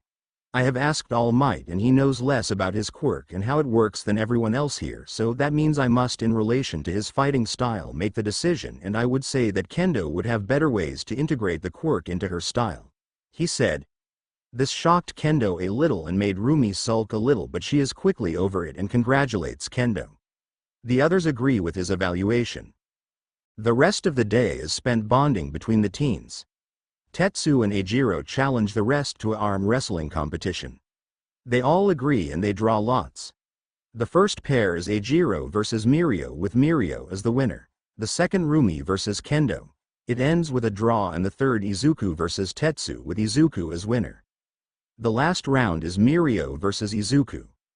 Izuku battles hard but loses at the end against him. While the teens bond and get to know each other better, are the adults talking among each other. Sorihiko boasts about the fact that Kendo got the quirk and not one of the others. Inko and Nezu wondered who were the teens and who were the adults as they watched Mirai. Sorihiko and Yagi argue about who won and why he is the best teacher. On the next day, Izuku met up with Mei to finish building Mickey. The slash hooks and land spinner probation system worked in perfect order. The biggest problem was the high-voltage cable to Mei's workshop, because they couldn't find a way to build an energy source that fits in the mech but leaves enough room for the pilot, computer, etc. So Izuku asks Mia and she has an idea but must look up if she finds her memories about it. Izuku got in the meantime back to working on the programming of the mech and the calibration of the movements of the legs and arms. "Hey Mei, are there still problems with the energy sources?" Izuku finally asks after watching a frustrated Mei working on something for 10 minutes. She, in response, drops her tools and turns around to him. "Hey Zenko, I am trying to get our version of the Yggdrasil drive up and running for 30 hours straight now and I haven't made any progress," she told him. Izuku scratches his cheek and looks at it. "I even got such a wonderful name. Kitsune Drive," Mei told him. "Here, look at this," Izuku says as he pulls a few documents out of his backpack. These are from a German fusion reactor called Stern. They got it running for 40 days with high energy output to power the facility and keep the reaction going. Mei looked at the documents as her eyes widened and she gave a quick kiss to Izuku's cheek. "Oh, thank you Zenko, you are really a God-sent divine messenger," Mei announced as she read through the 20-page document describing a hydrogen-hydrogen fusion reactor, or as it is called in the papers, Stern. It was apparently destroyed after 40 days of working at no stop with a nearly 1% mass-to-energy conversion. And I researched a little for this part about the energy and just go watch The Unreasonable Efficiency of Black Holes from Minute Physics for an in-depth explanation, but I will not go into even more details. This is foremost a fun story and not a scientific treatise. Stern was destroyed by an explosion. It was later discovered it was sabotage, but all but one member of the facility were killed. May got to work and engineered the new power source for Mickey. 1 month later, 30 days until the entrance exam. Over the course of the last month, both May and Izuku had worked greatly on Mickey. May was permanently working on the new power source, a newly reinvented hydrogen-hydrogen fusion reactor. She gave it the name Tenko, meaning heavenly, celestial fox. There were still a few accidents with it that blew up some cables because of missing limiters and transformers. But it was now in working order and ready for its first test run. Izuku has worked on the calibration for the limbs so that they now move like the pilot wants to. He also painted Mickey in a gray-black color with Mickey in red kanji for beautiful princess. Today they would have a full test run with Mickey and Tenko as her power source. Izuku would pilot and May would monitor the readings of Tenko. They also invited Kendo, Rumi, Eijiro and Tetsu to come and watch. May's reasoning was to have people as protection should something go wrong. Neither had built a cockpit ejection system because they thought it would get in the way and could destroy many things if accidentally triggered. Izuku sat inside of Mika's cockpit on the first activation in case something went wrong. May was checking on the readings from Tenko. Rumi and Kendo were hiding behind Kirishima and Tetsu in case they must take cover. They were also filming the whole event with 16 cameras from 10 angels to analyze if something went wrong. May gave the signal that all readings were good and that the test could start. First activation test of Mickey is about to begin, Izuku announced over the speakers of the mech. May gave him a second OK sign, and power on. With that the mech started moving. Izuku could turn the head a little, but the most important parts were the arms, hands and legs. All systems were listening to his control perfectly and he could now move Mickey freely, without interference through the energy cable. He then grabbed a few weights he had prepared and lifted them without a hitch, even the 1-ton steel block. He got Mickey back into her support framework and shut the power off.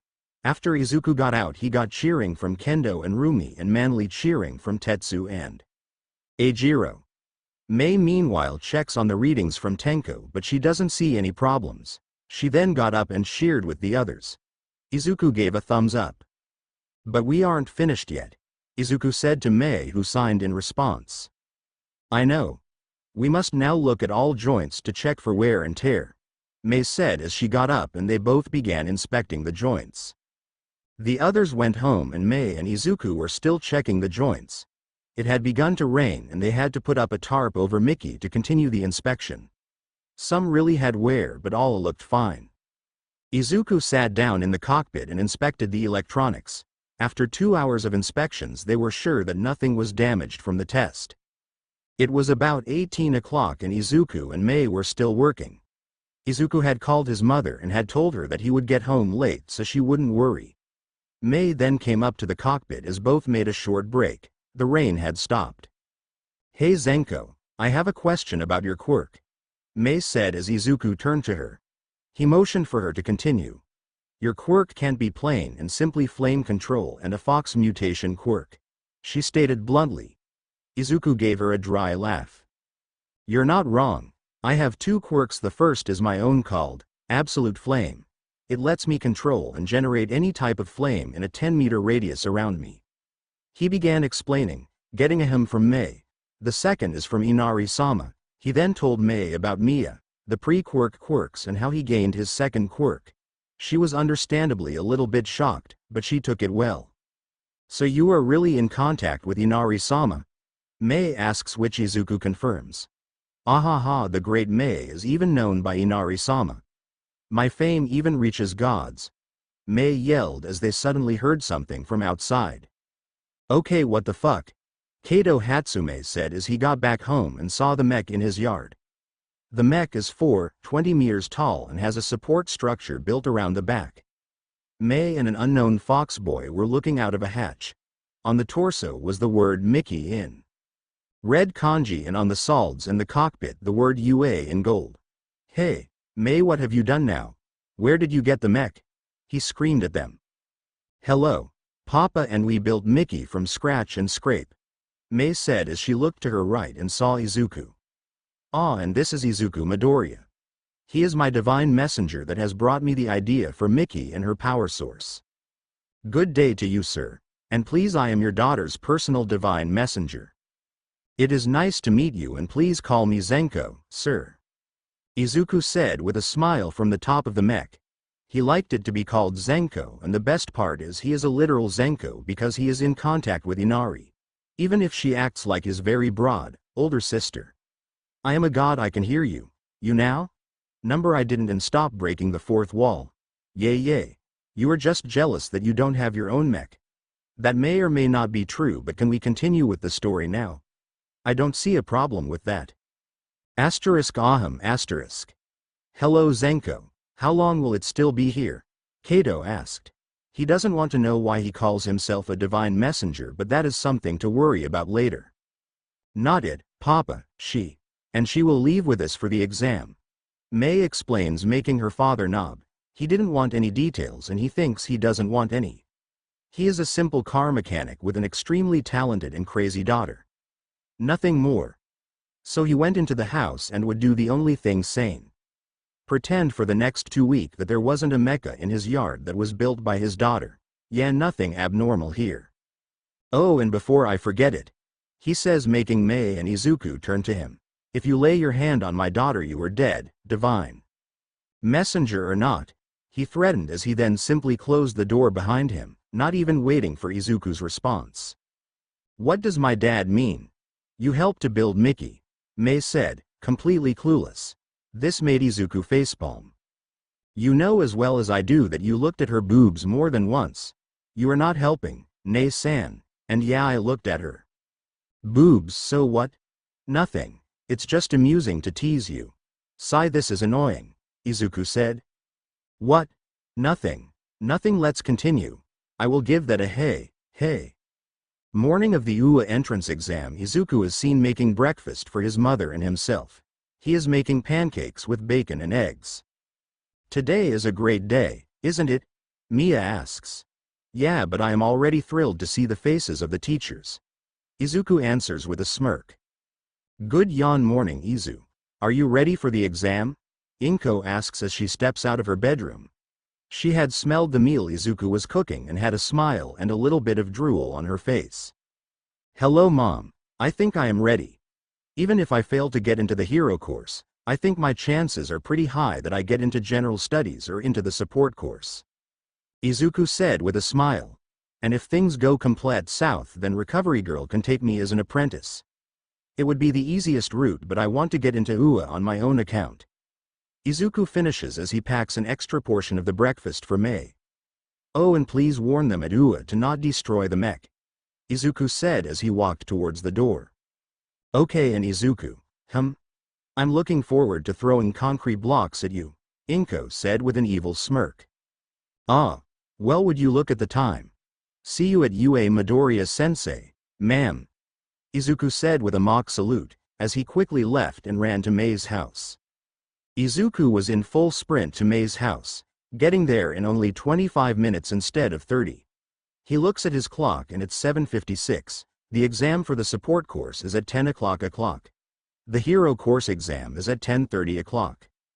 Hey May, your favorite fox is here to get you mech to UA, Izuku said with a grin as he walked up to Mickey. He is tackled by May as she jumps out of nowhere and hugs him. Hello Zenko. I wanted to thank you for the idea and everything, and my dad said that this was the best way, May said as she pushed her boobs into his face. He freed himself and got up, pulling the extra meal for May out of his backpack. Here's your breakfast. Eat something while I start the startup process, Izuku said, as he hands her the food and goes to Mickey, closely followed by May, who had opened the meal and now has pancake on a fork. Do WOU thin MWWWWLLW wine? Do you think Mickey will be fine? May tries to say with a full mouth and still stuffing more food in. May, please stop talking with your mouth full, Izuku says as he sits down in the pilot's seat. He pulls up a key and inserts it into the keyhole next to the keyboard. War would ws woo would. Wenwo, your food is too good. Zenko. Mei said as she got behind Izuku still eating the food and watching him start Mickey. I don't even know how I understand what you are saying, but I know I'm not going to question it. He turns the key and all monitors display Hatsume Industry as the mech powers up. Okay. Are you finished with the food? We need to pack a few tools just in case. He says as he looks at Mei. MHH, that was good, and now to the tools, she said as both got up and started walking towards her workshop. They grabbed the special Mickey toolbox and put it in the back of the cockpit. Hey Mei. Where will you sit? We built Mickey to be a one-seater like the Glasgow. Izuku says, wondering how they didn't notice this detail. They had a whole month planned that they would take Mickey to get to Ua. Aw, that's simple enough. I will just sit on your lap, Mei announces. Aw, that's how. Be real, you should have known that Mei would do this. Well, you are not wrong, but that doesn't mean you are right. Mei is just a fucking wildcard. I am not going to argue with that. She is a wildcard. As Izuku was talking with Mia, Mei jumped quickly over the seat and into his lap. So now I get a first row seat when you drive Mickey to UA, Mei said as she made herself comfortable in Izuku's lap. Sai, you know that you are a wildcard, Mei. Right? Izuku asks as he takes the controls and begins the startup process. Less talking, more walking. The great inventor wants to leave a good first impression, Mei said as she pulled a ruler and pointed forward. Yeah, I start now, Izuku said as he brought the land spinners down and started his drive to Ua. The drive was an interesting experience. There was cheering for the simple fact that there was a mech driving through the city. Photos were also made, in the best part. Random people with banner of the Holy Britannian Empire from Code Geass. Some even started to sing the anthem of Britannia. Izuku, Mei and even Mia were dumbfounded by how many people still enjoyed Code Geass, and by how many just carried a banner of a fictional country with them. The arrival at UA wasn't much different from their drive, but Mei simply climbed out of the top hatch and then set herself on the hands of Mickey. Izuku drove her to the registration counter, and upon seeing her invention they said to simply follow her to the training ground. As they arrived there, they were met by a grumpy pro-hero. Powerloader. His grumpiness vanished as he saw the pink-haired girl and her mech behind her. Hello, I am the excavation hero. Powerloader, but please call me Majima-sensei, miss. Majima began as he extended his hand for a handshake. Mei quickly grabbed it and shook his hand. He directly noticed that she had a strong grip. Good day, sir, my name is Mei Hatsume and I am the great CEO inventor of Mickey, behind me. Mei was full of pride at her announcement. This still confused Majima as he didn't see anyone else. Where is this co-inventor of the robot behind you? He asks now, a little bit more confused. But his question was answered as Izuku opened the hatch on top and climbed next to the head. I am up here. My name is Izuku Midoriya. You know my mom and I didn't apply to the support course. I will take the hero exam later today, but first I am here as the co-inventor and pilot of Mickey. Izuku explains as Higari's eyes under his helmet widen. He recognizes Izuku directly as the son of Inko and also remembers that he likes to be called Zenko from Inko's stories about him. And you got it wrong, that isn't a simple lame robot, this is a mech, Mei said before he could say anything. Good. How about a little speed test and mobility test then, Zenko-san, Hatsume-san? Higari asks both, and Izuku's response was a short yep as he jumped back into Mickey's top hatch. Powerloader watches with wonder in his eyes as the mech powers up and starts to move at about 75 kilometers per hour over the sand grounds. He then jumps about 10 meters into the air and lands completely unscathed. Some forms of hooks are fired from the shoulders as Mickey makes a quick U-turn at full speed and then stops directly in front of Higari. That was a good demonstration, Zenko-san. But how is it powered? My own robots work on batteries and an induction power grid, but I know yours didn't use it, Higari said as he looked at Mickey. Ah, that's simple. We used a hydrogen-hydrogen fusion reactor, Mei replied, surprising Higari. Before you discuss all the details, I'll go to the hero exam. See y'all later, Mei, Izuku said as he walked back to the main entrances. The entrance was already flooded with people, but Izuku easily slipped through. He also spotted a few interesting people. He goes to the room of the writing exam and finishes with a good feeling thanks to a certain goddess, sister. He then goes to the lecture hall for the explanation of the practical exam part. He sat in his seat in the lecture hall and his luck struck again. He sat next to Bakugo, who looked like he was about to bite him. He pondered to talk to him but instead decided to talk with Mia. They talked for a bit about the exam and what to eat afterwards, but he was ripped out of his thoughts as the voice hero, Present Mike, walked on stage. Hello everybody, I am Present Mike and the announcer for the hero exam, he screamed. Can I get a yeah? He asks, and Izuku couldn't let such an opportunity slip. So he gave Present Mike his best and loudest yeah, but he was the only one doing this even if it didn't bother him. I like you, spirit young listener, Mike said as he pointed at Izuku, who gave a polite bow. Okay, here are the rules. You are going into a mock battle with robots acting the villains. You get villain points for destroyed robots according to their type.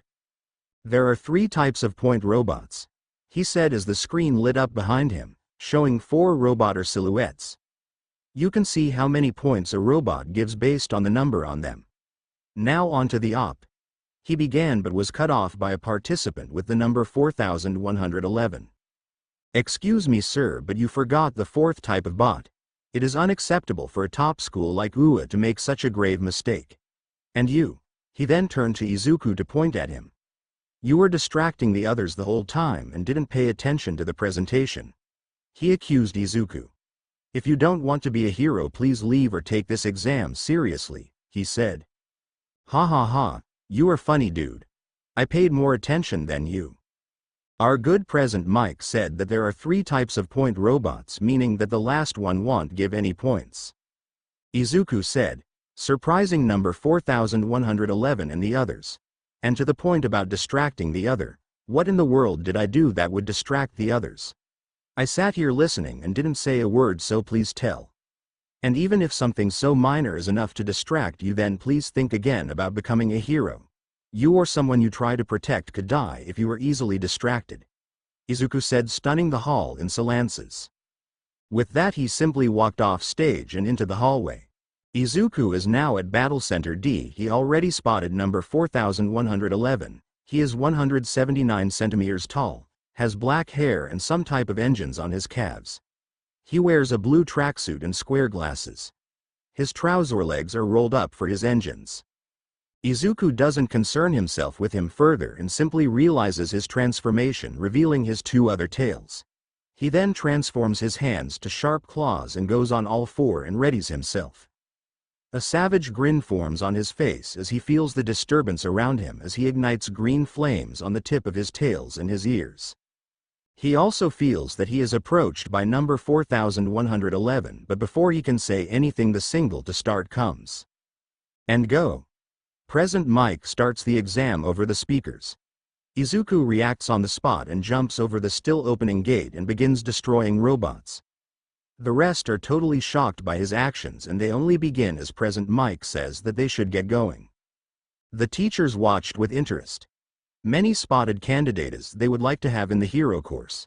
Inko didn't even focus on Izuku but instead looked out for Kendo, Rumi, Eijiro and Tetsu.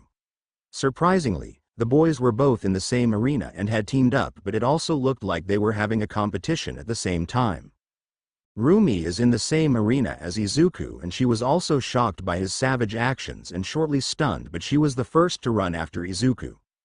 Kendo was the first to start in her battle block and she already had a juicy head start. This year we have many interesting people, Nezu observed as he looked at a monitor where Bakugo just destroyed a robot with an explosion. Wouldn't you agree, Inko? Inko had worked her way up to unofficial vice principal. I must agree, she said as she looked at a screen showing Yumi saving a purple-haired boy. All those have great potential, but it bugs me that we only focus on combat quirks so much, Inko voiced her opinion, making others like Oboro or Aizawa nod in agreement. Even Nezu agreed with it. How about we look through the quirk records and search for people that have good non-combat quirks and we put them into a specialist program. If they don't make the cut for the hero course. Nezu proposed as he took a sip of his tea. General education students always were a bit grumpy about not making the cut if they applied for the hero course. I think it is a good idea, Obero said with a grin. It isn't good for people of other courses to don't like or resent the hero course. But we also must teach the hero course that they aren't the pinnacle of existence, he told, and all agreed with him. Oh, this girl looks cute, Midnight said as she pointed to a screen where a black-haired girl was fighting robots. She is 153 centimeters tall, her hair is like black feathers and she wears a black cape over a dark tracksuit. She uses shadows to attack the robots. The main shadow looks like a bird, demon. They then continued to chat about the other participants and their quirks, but they also decided to work the points out they spoke about after the exam was finished. Izuku was meanwhile chasing through the mock city, destroying as many robots as possible. He luckily hasn't lost track of his points thanks to Mia. She also warned him about nearby people in danger. He helped whenever he could. Okay, young ladies and gentlemen, we come to the final part. The announcement of Mike was heard through the whole block. The last part is the release of the 0-pointers, so have fun and good catch you, LL. With that the ground shook as the 0-pointer got up. It is a 10-floor high, green-painted behemoth with a giant with 0 on its chest. Izuku quickly looks around if somebody is trapped but sees none, but he spotted Rumi and runs up to her. Hey bunny girl, he began as he approached her. Interested in crushing a big bad robot? Oh hey Zenko, and do you really need to ask? She says with mad grin. Both start running up to the robot. Rumi takes a metal pipe and readies. Ratio. Izuku meanwhile generates green fire orbs behind him and jumps in the air. Ratio 7-3 cut. Rumi says as she hits the 7-3 weak spot her quirk creates with the pipe, cutting the leg of the robot clearly off. Izuku meanwhile boosts himself with flames from his feet to get higher than the head of the robot and lets himself drop down towards the head. As he is dropping he creates a black flame circle behind him as the green flame orbs also turn black. Amaterasu arrow barrage. Izuku calls out as he shoots arrows out of black flames from the orbs and circle, both piercing the metal armor of the bot and melting the metal around spots where one has hit.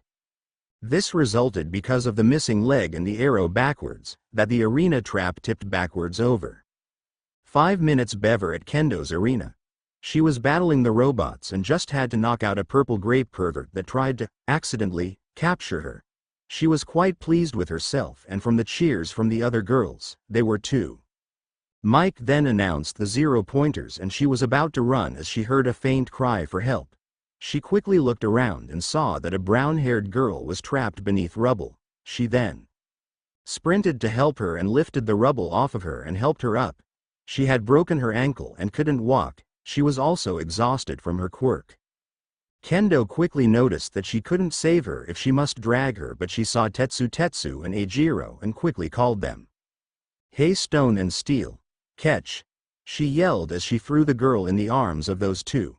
She then turned around and activated One for All. She jumped high into the air, breaking her right leg in the process, and then activated Divergent in conjunction with One for All. Black Lightning Smash. She yelled out as she punched it with full force in the face, sending the whole head, as a separate part, flying. She then noticed that both her right arm as well as her right leg are broken, but she is catched before she splatters on the ground by the brown-haired girl that Eijiro and Tetsu carried to catch her. Ha ha ha, that was fun and thanks for the catch, she said with a smile as suddenly a look of horror came over her face. Zenko is going to be so angry with me for how I used my quirk. This also got a look of horror from Tetsu and Eijiro. I think he is manly enough to not, Eijiro stumbled. Tetsu didn't even try to console her, but they were quickly torn out of the thought about Izuku, as suddenly the brown-haired girl began to vomit rainbows. Do you guys see the same thing? Kendo asks, getting a nod from both Eiji as well as Tetsu. A buzz sound is then heard as Mike speaks up. And that concludes the practical exam. Good luck. And see you guys soon, he said as Eijiro carried the girl that had now lost consciousness and Tetsu carried Kendo because of her broken arm and leg. They all went to Recovery Grill's offices where they met Izuku and Rumi. Izuku had apparently calculated the burn for his flames wrong and he had face planted on the ground and broke his nose. This had also knocked him out, so Rumi had carried him to Recovery Girl and tried. The emphasis is tried, not to laugh. He was meanwhile confess again and tried to just ignore Rumi as the others walked in. Recovery Girl quickly heals them all. The brown-haired girl introduces herself as Ochako Uraraka and she thanks Kendo, Tetsu and Eijiro for the rescue. The rest also went home and Izuku went to the training field where he had left Mickey and Mei off this morning to see that she was still talking to Powerloader about Mickey. And that is how we came up with the idea, Izuku heard Mei saying. And Powerloader nods in agreement to something. Sorry to cut you short, but we must go home now, even the hero exam is finished, Izuku told them, shooking Powerloader and making Mei sulk a little. You want to tell me that we talked 3 hours straight and didn't even notice? He asks Izuku, who nods. Okay. Then here are a few things. First, I will give you guys a place on campus where you can store and develop your mechs. Second, you are both going to join the support course, he said. Well, Mei will be ready with that, but I have just been through the hero exam, so please talk with the other teachers first, Izuku said as he grabbed Mei and both got going home, leaving Powerloader and Mickey behind. Oh right, he said as he turned around one last time. Just call my mom if you need me to move Mickey. I don't want a single scratch on her. With that, a week passed. Izuku was sitting in his room and watched anime, as he heard his mother's voice. Ah, it is here, Izuku. Your letter from Ua is here, she said as he quickly got up and opened it in the living room. In the envelope was a letter and a little metal hollow projector. Izuku didn't watch the projection but instead simply read the letter. So apparently there were two types of points. Villain points for defeating the robots and hero points for helping other participants.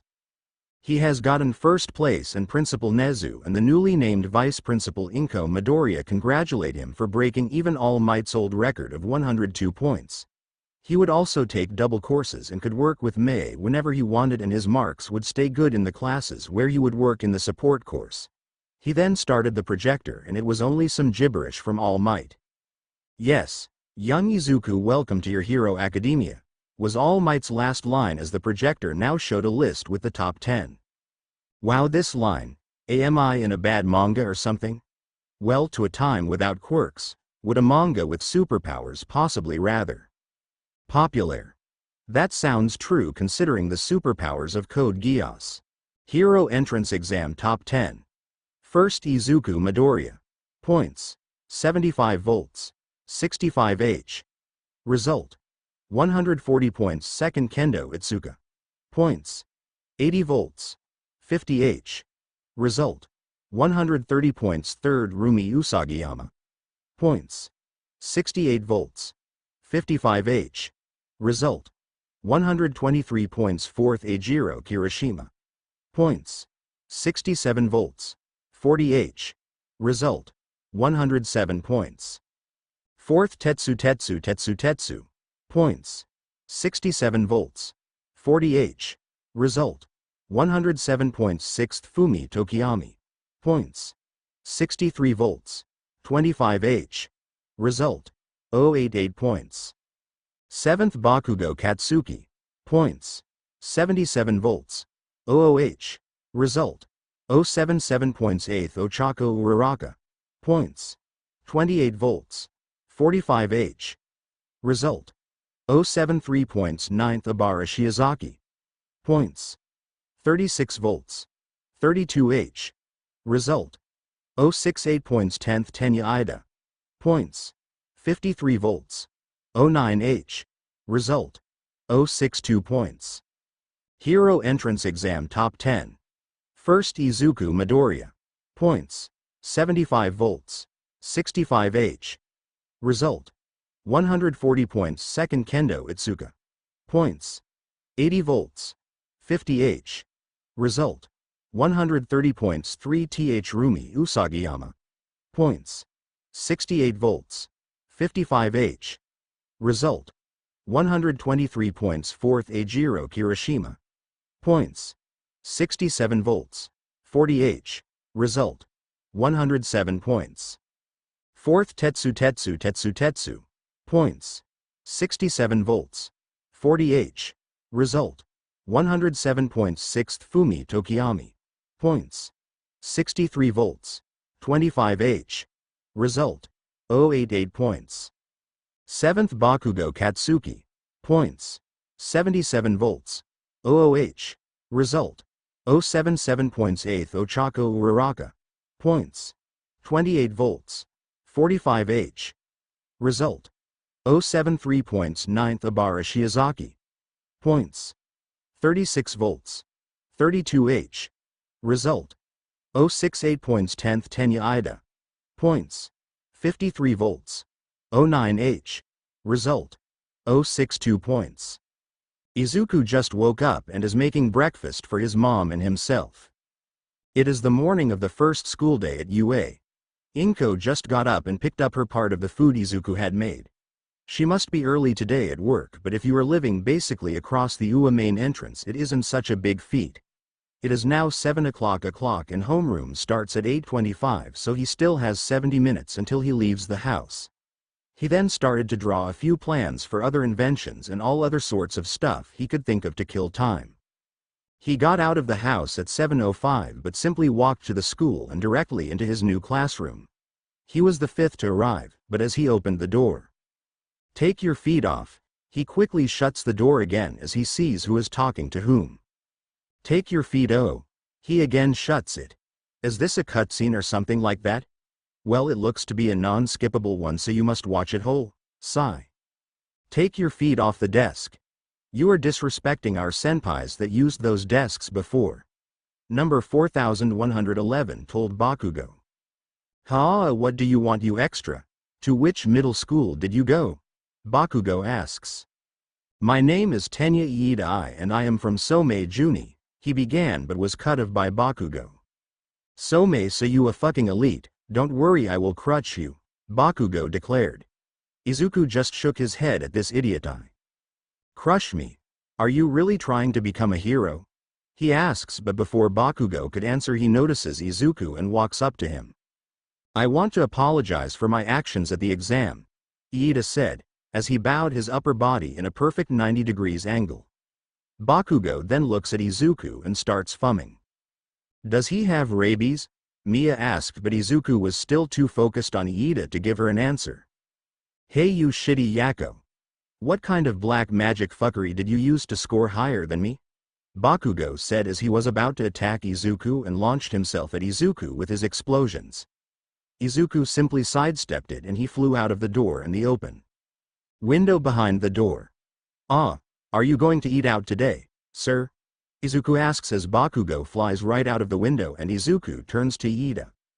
"I accept your apology, but I can't become your friend now. I must get to know you better first.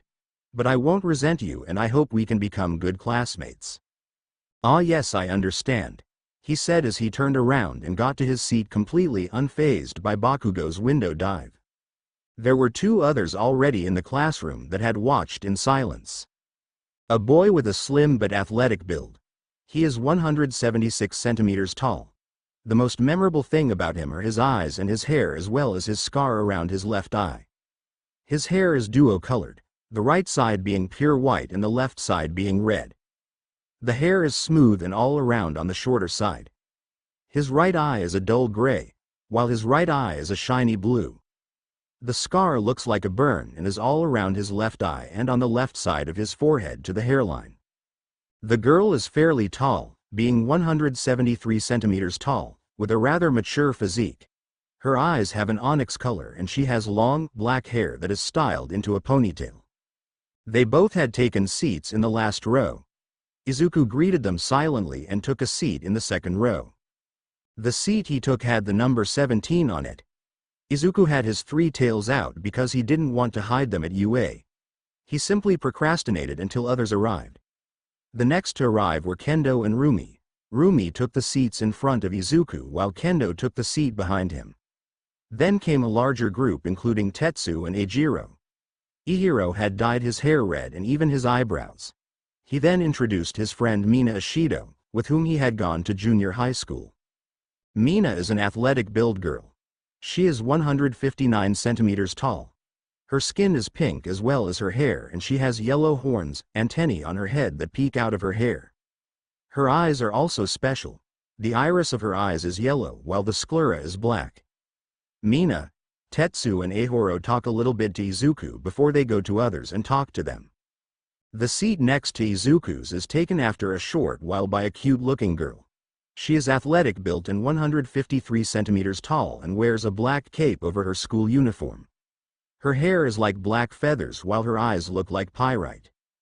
Hello Fox-kun. I am the Shadow Empress Fumi Tokiyami and I got 6th place on the entrance exam.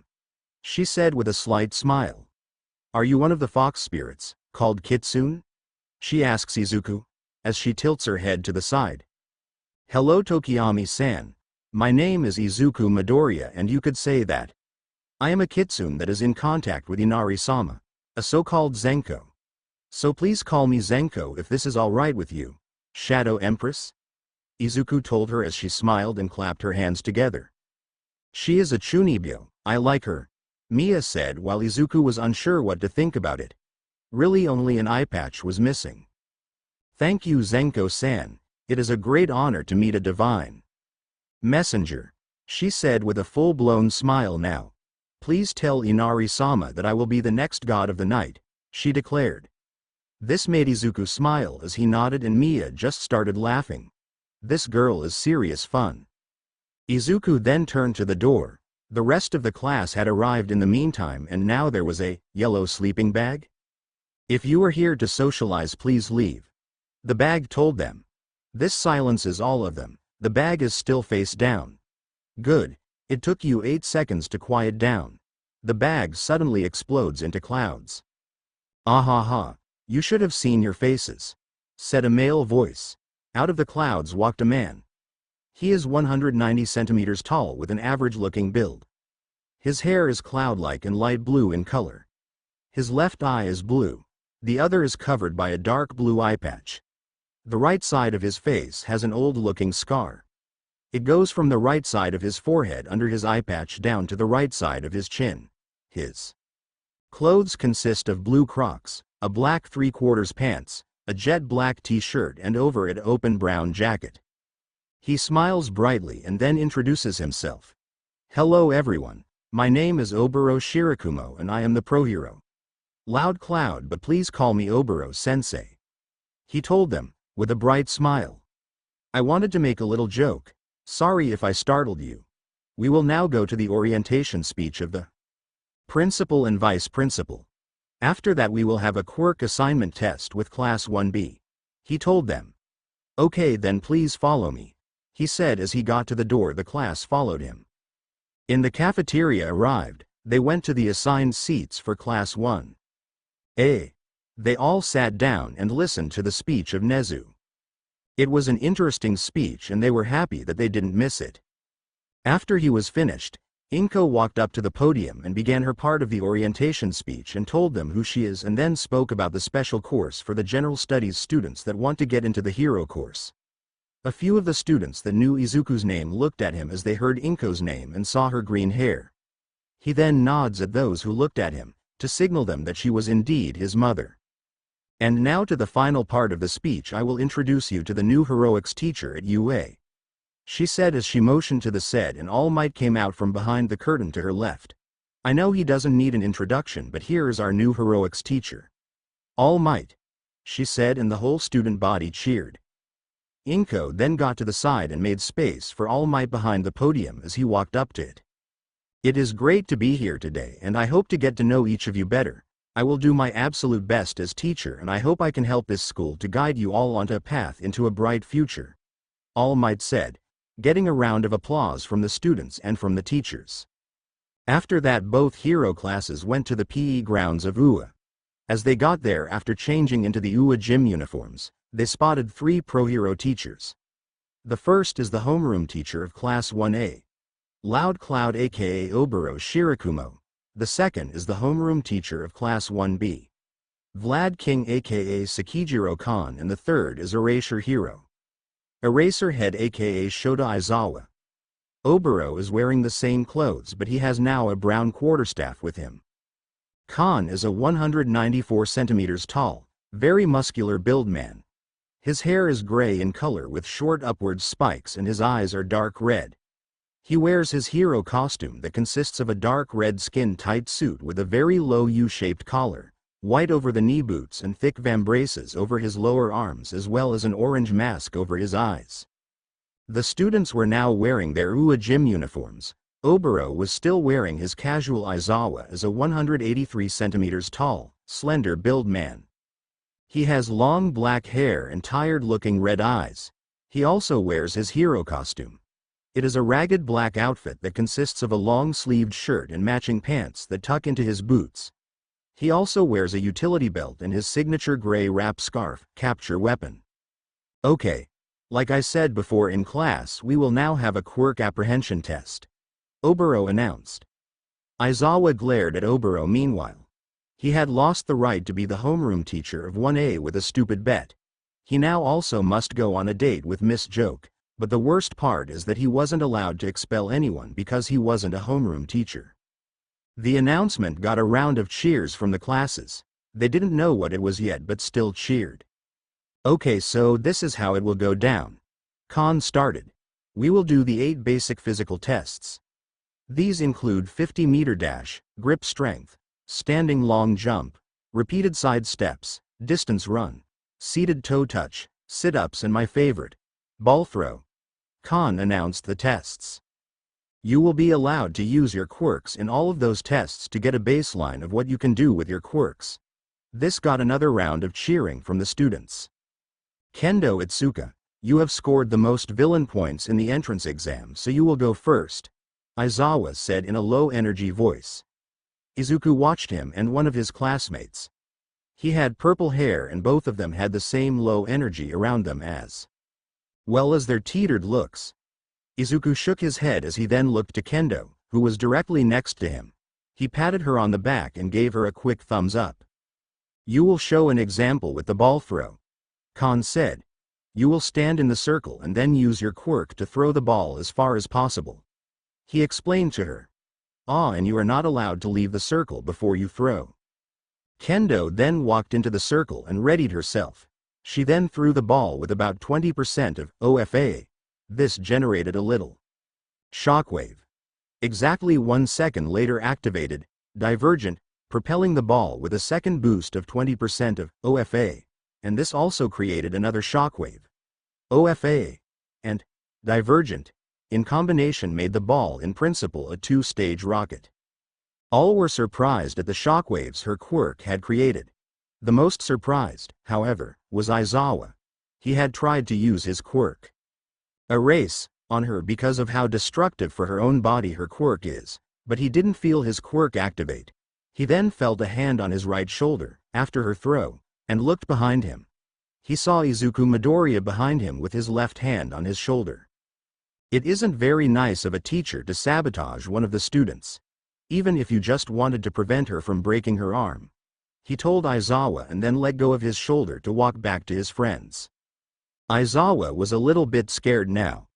Midoriya, a fresh enrolled student at UA, had walked up to him and prevented him from using his quirk without him knowing or noticing it.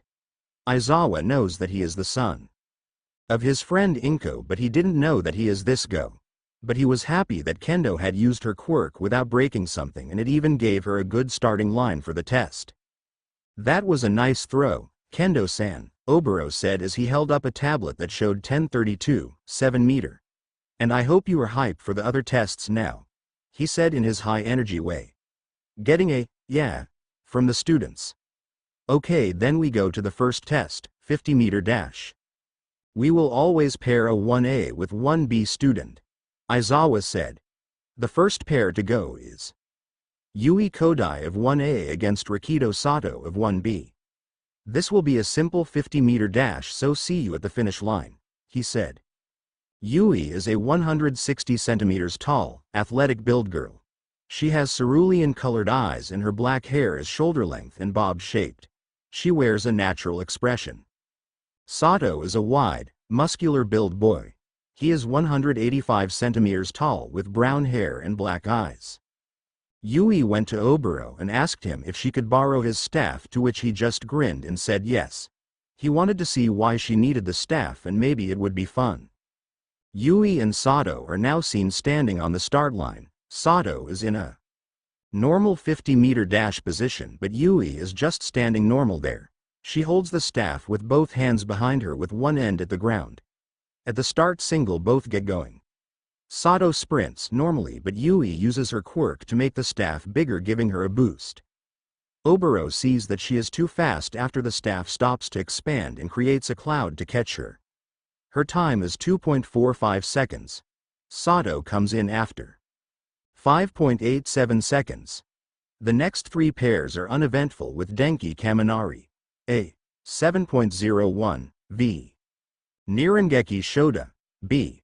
6.98, Kyoka Jiro, A. 6.76, versus Kanoko Komori, B. 7.16, and Yuga Aoyama, A. 5.56, versus Mezzo Shoji, B. 5.60. The fifth pair is Fumi Tokiyami from 1A against Nato Monoma from 1B. Monoma taps Kendo and gets the copy of Divergent, so he simply goes into the starting position. Fumi stays standing and generates black, shadowy, feathery wings and a bird tail out of the same kind of feathers, shadows, as her wings. She spreads her wings as both get ready to start. Monoma makes the quirk ready. At the signal both stared, Fumi makes a big flap with her wings and she flies towards the finish line. Monoma does get a small boost from the quirk but trips, falls and faceplants at the first-second mark because of the second boost from Divergent. He then stands up and runs to the line without the quirk. Fumi's time is 2.94 seconds. Monoma's time is 13.07 seconds. He then grumbles something about stupid quirk under his breath and stays aside. He is simply an idiot. Who in their right mind would use an unknown quirk for a speed test? What do you mean? Oh, that's simple. I think he tried to copy Kendo's quirk for the run. But he miscalculated how her quirk works and ended up with his face on the ground. Izuku uses his fire as booster, getting 3.41. Rumi is just extremely fit and gets 4.43. Kendo uses the second boost perfectly and gets 3.59. Eijiro is a little bit fitter than Tetsu and archives a 6.01. Tetsu gets only a 6.26. Bakugo flies using his explosions and archives a 3.54. He then goes over to scream at Izuku for cheating, because he was faster than him. A few interesting times from the B class include Setsuna Tokage with a time of 3.57, Jiroda Shishida with a time of 4.67 with only running, and Pony Tsunodori with 4.70 again with also only running. I see all have good speed stats. Or they have just rolled a good initiative. Mia snickered at her D&D reference, but it went straight over Izuku's head. After all have finished, they go to the grip strength test. Again, many interesting methods are used. Shishida gets 350 kilograms, Mezzo gets 840 kilograms, and Sato gets 324 kilograms. All of them only use their pure muscle strength. I would call them berserker. Mia comments, even if this Mezzo dude has 6 arms. Fumi, Shoto Todoroki or Abara Shiozaki use their quirks to get the best result. Fumi uses the shadow and gets 540 kilograms, Shoto creates ice and gets 576 kilograms, and Abara uses her vine-like hair to get 635 kilograms. I would say Fumi is a dark mage, Shoto is an elemental mage, and Abara is a druid. So they are all mage types, Mia commented, continuing her D&D references. Tetsu, Kirishima and Hiryu Rin use their quirks to harden their skin to get a higher number. Tetsu has 403 kilograms, Eijiro has 439 kilograms, and Rin has 375 kilograms. You see, that's simple. They are hardening their skin, so they are knights. Are you sure? I mean, you are not wrong, but I would say they are more like monks. And that is where you are wrong, author-san. They all are tanks and I would rather have a knight or paladin as tanks than a monk. Okay, have it your way. Aham asterisk. Kendo and Rumi use both their physical strength but amplify it with their quirks. Rumi gets a nice 420 kilograms and Kendo 869 kilograms. See, those two are monks. They use magic, ki to boost their physical strength. And then there are people like Izuku, Momo Yaoyorozu. Cough cheats cough. Sheets. I mean people who think outside the box. Momo created a machine to press the grip strength meter. She got 3,000 kilograms, and Izuku simply melts the thing open and makes it so he gets the best possible measure. So his score is 9,999 kilograms. Like I said, the cheats. I can hear you. I can't hear the other one, but I can hear you. Oh look, the bard is up. Izuku looked over and saw that the purple hair boy from his class was up. What do you mean with bard? Ah, you see, his name is Shinso Hitoshi and his quirk is called brainwashing. I don't even start asking exactly how you know that, but really a bard. Yeah, his quirk is sound-based. Moving on to the next test. Hey. The students now stand before a sandpit. It is time for standing long jumps. Don't just cut me of.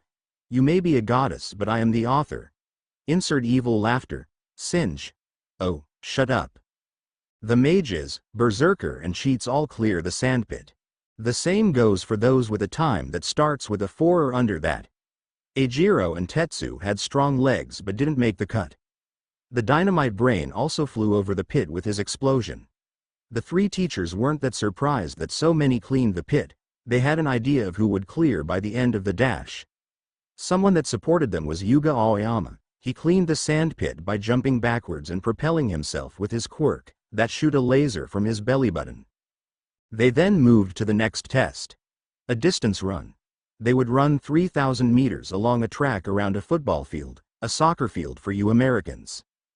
All the students got ready in a different way. Izuku howled with his flames for a bit.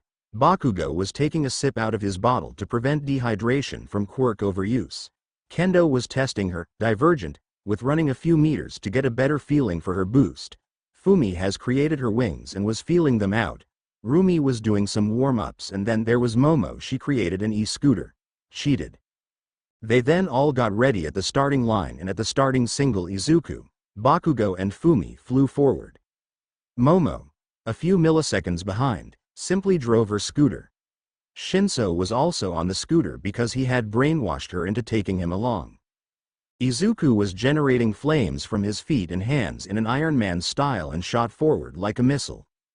Fumi had her wings made bigger and she was climbing in altitude to then make a fast dive while reducing wing sizes to reduce the created drag and was repeatedly doing that. Bakugo was firing his explosions but couldn't match the stream of fire from Izuku, Fumi's wings or the e-scooter. He was then overtaken by Shoto, Ice creating, skating and Iida, who ran full steam ahead and said something about shifting into highest gear. Bakugo then also shifts gear up and uses bigger explosions to catch up again. He also started screaming at them for being fucking extras and cheats. The rest were normal, running with Kendo, Rumi, Mina and Pony leading the pack. Kendo and Rumi were constantly fighting to keep first, but they then focused on catching up to Bakugo, who got a little bit slower. Mina was skating on the acid from her feet and Pony simply ran. The first place goes to Shinso because he had jumped from the scooter. Second was a confused Momo. Third was Izuku with a nosebleed from quirk overuse, but he quickly fixed that with soul. Fourth Fumi. Fifth Shihai Kuroiro. B. He had hitched a ride in Fumi's shadows. Shoto got 6th place. 7th place is Kendo that had overtaken Iida, who was 8th, and Rumi got 9th place. Bakugo got only 10th because of the dehydration from his quirk after he used bigger explosions to boost him. The repeated side steps was not as fun as the others, but there were some interesting things.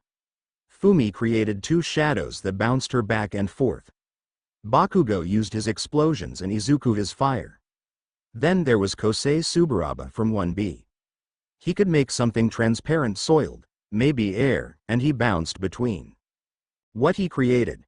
Monoma used Kosei's quirk because he knew and saw how to use it, not failing miserably this time. The next thing up is seated toe touch. This was boring except for Tokage. Nobody really could make something special. Yeah, simple sit-ups. The strength quirk users had the advantage, but a few mages came up with ideas. Like Fumi getting assistance from shadows or Abara getting help from her vines. And now to my favorite part. Oboro exclaims. The ball throw. He pulls a megaphone from somewhere and shouts. Izuku, Jiro, Rumi, Tsuyu Asui, Aizawa, Shinso and Jirata just glare at him while covering their ears. Sorry guys, he says as he rubs the back of his head. Vlad King then steps up. Okay, we will go random with the throw. Kendo, you also get a chance again, but if it is worse than your first throw, the worse one will count. So the first to go is Katsuki. Bakugo. Khan said as he threw the ball to him. Please step inside the circle and throw the ball. Please remember not to leave the circle until the ball is thrown. Good. Now go. Khan said in a little bit of a grumpy voice. Bakugo walks up to the circle, smirking as he takes a sip out of his bottle. He then readies himself by raising one leg and leaning back. He then snaps his leg to the ground and uses his whole body as a catapult. As the ball is about to leave his hand, he ignites an explosion in his hand. Die! He shouts as all those with enhanced hearing cover their ears. The explosion covers Bakugo in smoke and the ball then flies at a high velocity out of the smoke. Bakugo then walks out of the smoke. Cough cough, we cough. Oboro began, still trying to fan the smoke away with his hand. Well, da cough, that was something. Here is your score, he said with a scratchy voice, as he held the tablet up that showed a score of 705, 3 meter. Bakugo was mad that he couldn't beat the orange-haired extra, but couldn't do anything about it. So he said nothing and just walked away. Okay, the next to go is Reiko Yanagi, B. Khan said. He then explained the same rules again and Reiko stepped into the circle. She used her quirk, Poltergeist, and placed the ball exactly at 200 meter. The tanks Tetsu, Eijiro and Rin just threw the ball normally and got 102, 3, T, 98, 9, E, and 99, 1, R, meters respectively. The resident druid, Abara, created vines that gave the ball a push after it left the circle. She got 306, 1 meter. Fumi simply let a shadow construct throw the ball, getting 369, 1 meter. Shoto tried something with his ice, but the elemental mage didn't find a good application, gating him only 108, 0 meters. The next up is Rumi, and she went for the big guns and also asked Oboro for his staff. She then threw the ball in the air and took a swing with the staff at the ball. She activated ratio and hit at the right spot, sending the ball far away. She got 705, 6 meters. This got Bakugo screaming and Aizawa simply captured him with his scarf. Are you sure he doesn't have rabies? Mia asked, with a smirk. Yeah. Tested him last week, Izuku said with a shit-eating grin, making her laugh like she has gone mad. But Rumi's throw got her a round of cheering from her friends for this score and for beating Bakugo. After Rumi came Iida up, he kicked the ball and shot it to 163, 6 meter. Shinso used his quirk to let Kendo throw the ball for him, giving him 999, 3 meter. It wasn't as good as her first throw, but he was satisfied with it. After Shinso went to Uraraka Ochako, to the circle, she simply deactivated the gravity of the ball and threw it, getting her an infinite. Monoma was up next and copied her quirk and also got an infinite as score. Oh, another cheat. Oh, now it gets interesting. He got first place in the entrance exam, Khan said as he pointed to Izuku. It is Izuku. Midoriya, he got 140 points and is the representative of the first year of the UA classes. He told the classes, getting a cheer from them for Izuku. Ah, Khan-sensei, and this goes for you as well, he said, turning to both classes. Please call me Zenko, he told them. Like in the Kitsune category that are directly in connection to Inari. Abara asks, which he confirms. He always likes when someone knows about the old myths. Izuku then goes into the circle, grabs a ball and throws it straight up into the air. Volcanic punch, he says as he covers his right arm in red flames and he punches the ball with it as it comes down. He also accelerated it further by using the black flames of Amaterasu. The ball just keeps going before the ball finally lands at 2004.7 meters. With his performance finished, he turns to his classmates and bows to them like someone would after a performance. Mia decides to mess with him and creates flames behind him for extra effect. A mixture of purple, black, green and red flames to be precise. This stuns them all and after a few seconds all cheer except Aizawa and Monoma.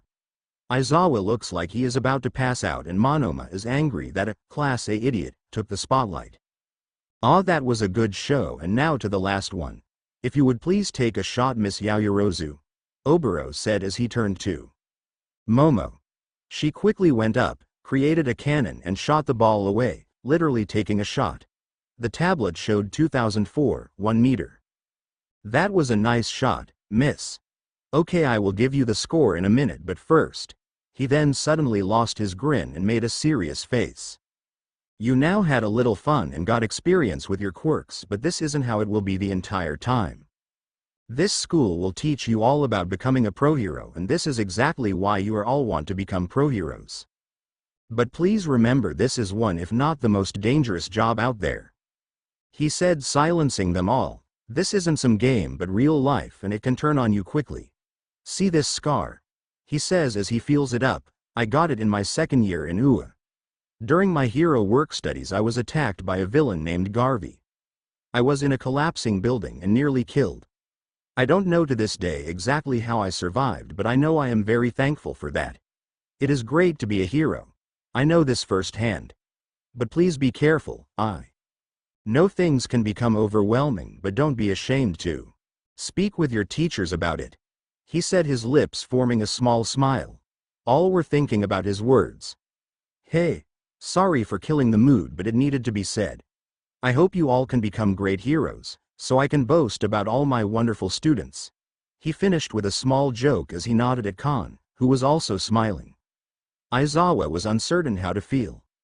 Oboro is one of his best friends and he remembered that day when he was nearly killed, but the joke was clearly a jab in his direction. Cough. Okay. The scores for the exam are as follows. Khan then showed the final scoring for both class. Class 1A, 01. Izuku Midoriya 02. Kendo Itsuka 03. Fumi Tokiyami 04. Momo Yaoyorozu 05. Rumi Usagiyama 06. Shoto Todoroki 07. Katsuki Bakugo 08. Tenya Ida 09. Eijiro Kirishima 10. Tetsu 11. Yui Kodai 12. Mina Ishido 13. Mashirao Ojiro 14. Hitoshi Shinso 15. Ochako Uraraka 16. Suyu Asui 17. Yuga Aoyama 18. Honta Siro 19. Denki Kaminari 20. Kyoka Jiro, Class 1B, 01. Abara Shiozaki 02. Setsuna Tokage 03. Jiroda Shishida 04. Sen Kaibara 05. Honi Tsunotori 06. Manga Fukidashi 07. Reiko Yanagi 08. Mezzo Shoji 09. Shihai Kuroiro 10. Kanoko Komori 11. Kosei Subaraba 12. Nirengeki Shoda 13. Rikido Sato 14. Koji Koda 15. Nato Monoma 16. Hiryu Rin 17. Juzo Honanuki 18. Tagaru Kamakiri 19. Kojira Bondo 20. Yosetsu Awase. Some were bitter about their low ranking and others were happy about their high ranking. But almost all were happy with their ranking and they knew that they had given their all. Hey, Zenko. A few of Izuku's classmates approach him, including Kendo, Rumi, Fumi, Yui and Shoto. Kaminari, Siro, Kamakiri and to a lesser degree Shinso look jealous at him for being approached by so many good-looking girls. They ignored Shoto's existence completely, in that regard. Yeah. Oh hey guys. What do you need? He asks with a smile. Before the girls can say anything, Shoto starts talking. Are you Endeavor's secret love child? He asks, saying love with as much sarcasm as possible. This shocking the others around him a little, but Izuku simply laughs at that. No, sorry. My mother is Inko Midoriya and my father is called Hisashi. I am not related in any way to you, as far as I know. Izuku told him. Shoto simply nodded and went into the locker room. The rest look a little dumbfounded at him and they then turn to Izuku. The girls try to ignore what Shoto said and they go on with their own question. Would you like to hang out together after school? Kendo asks. I would like to, but I promised May to drop by after school because of the mech we built and something about my hero costume.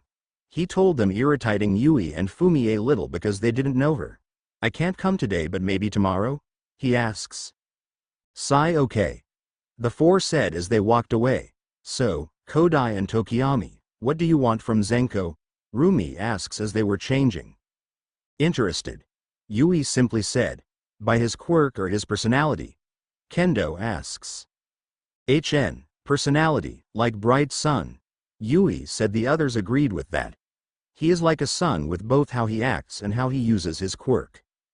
But he can also be like a dark abyss, Fumi said, confusing the others. Is this why you are interested in him? Kendo asks, making her blush a little.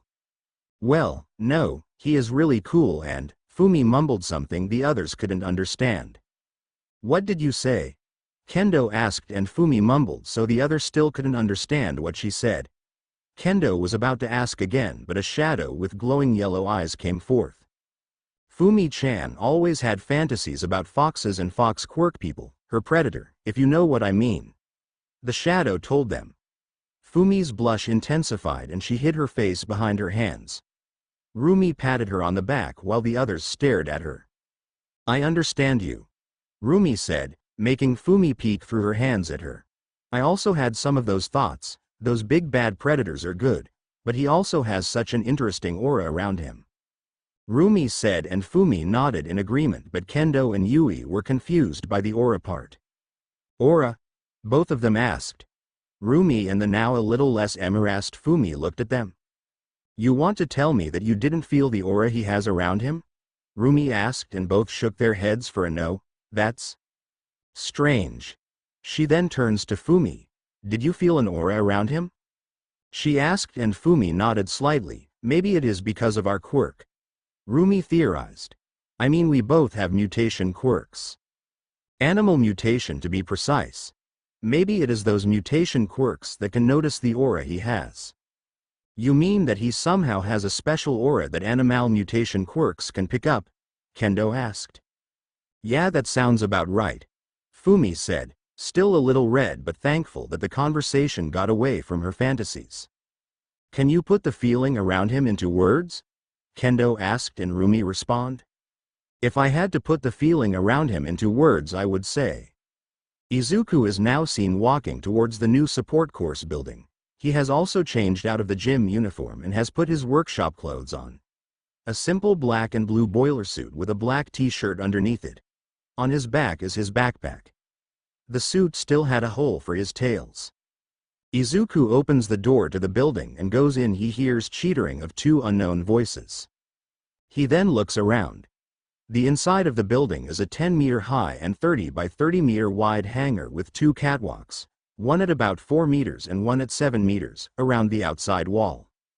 To the left of the entrance he used is a 3-meter tall and 10 by 12-meter wide metal box labeled Fox Den. This must be heaven for May. On the ceiling is a big indoor crane. The maximum weight is 10 tons.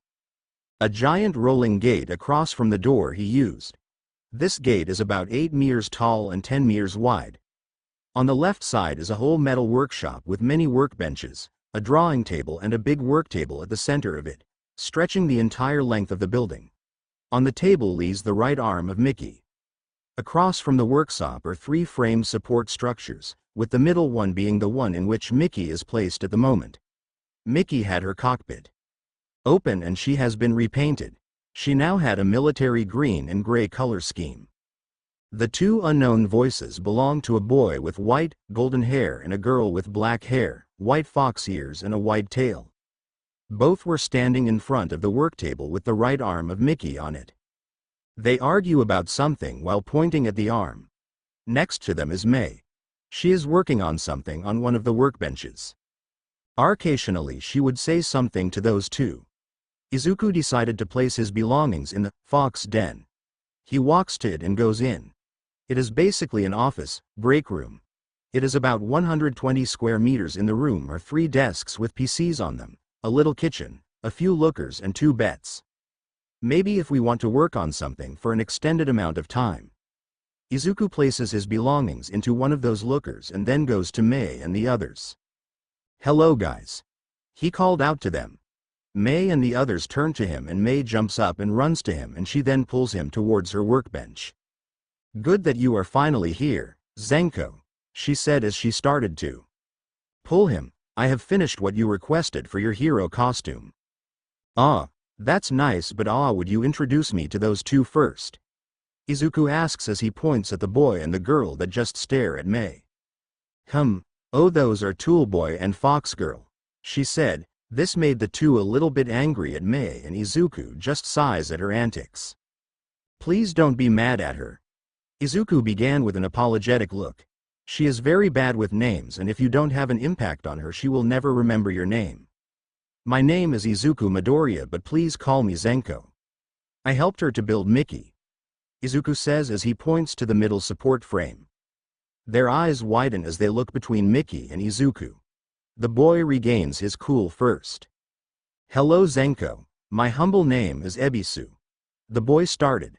"I was named after the old fortune god from Japanese mythology," he told Izuku, making him nod. Ebisu is a wide-built boy. He is 180 centimeters tall and his eyes are brown. His hair is white with gold streaks bound into a ponytail. His clothing consists of a green overall, black shoes and black fingerless gloves.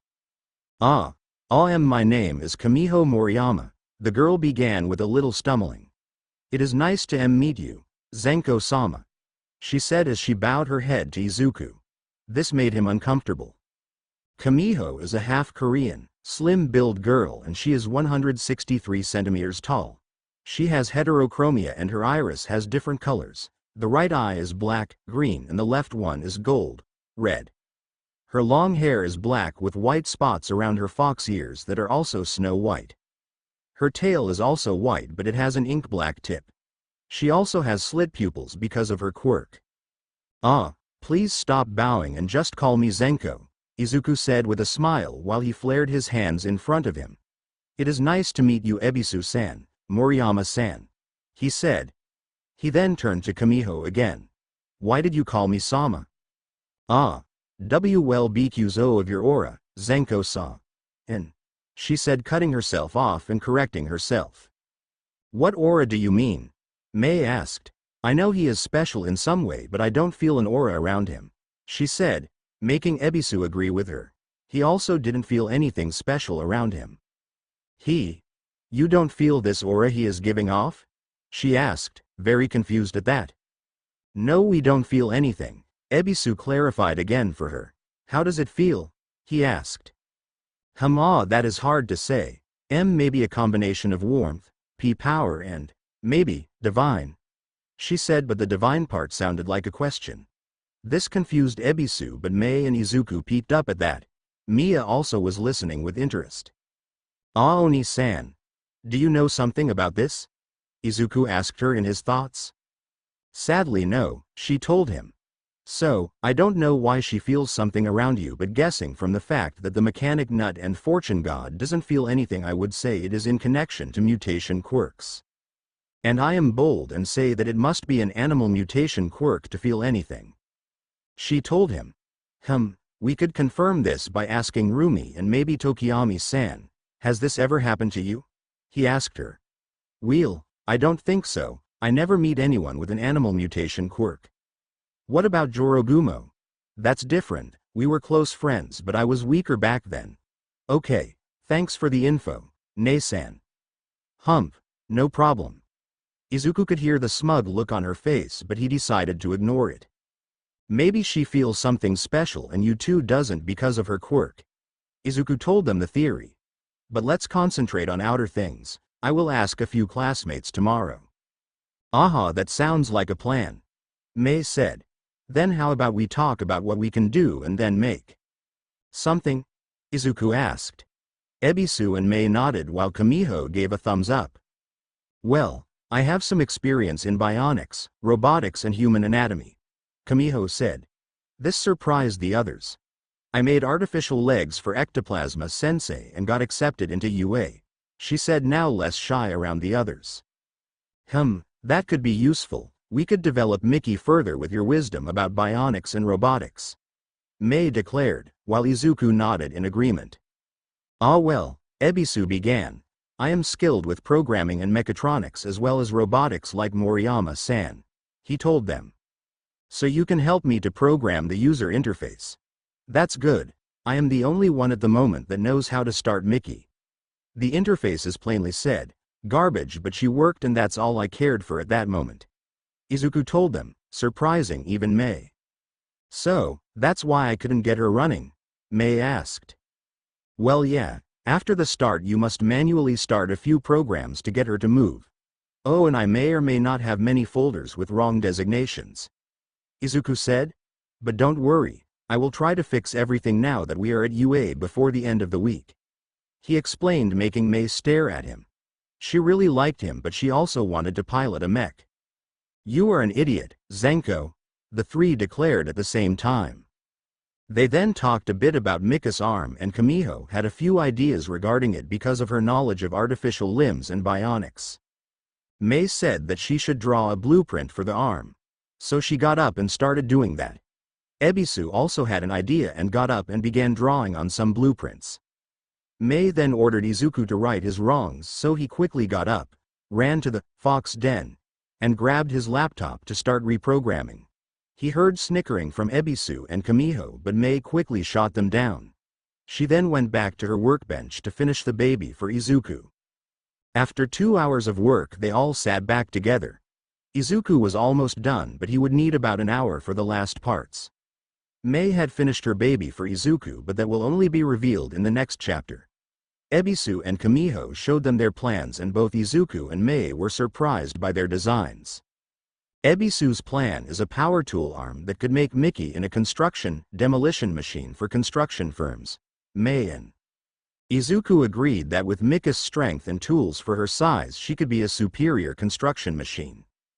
Kamiho had drawn out blueprints for an arm that closely resembles that of a human.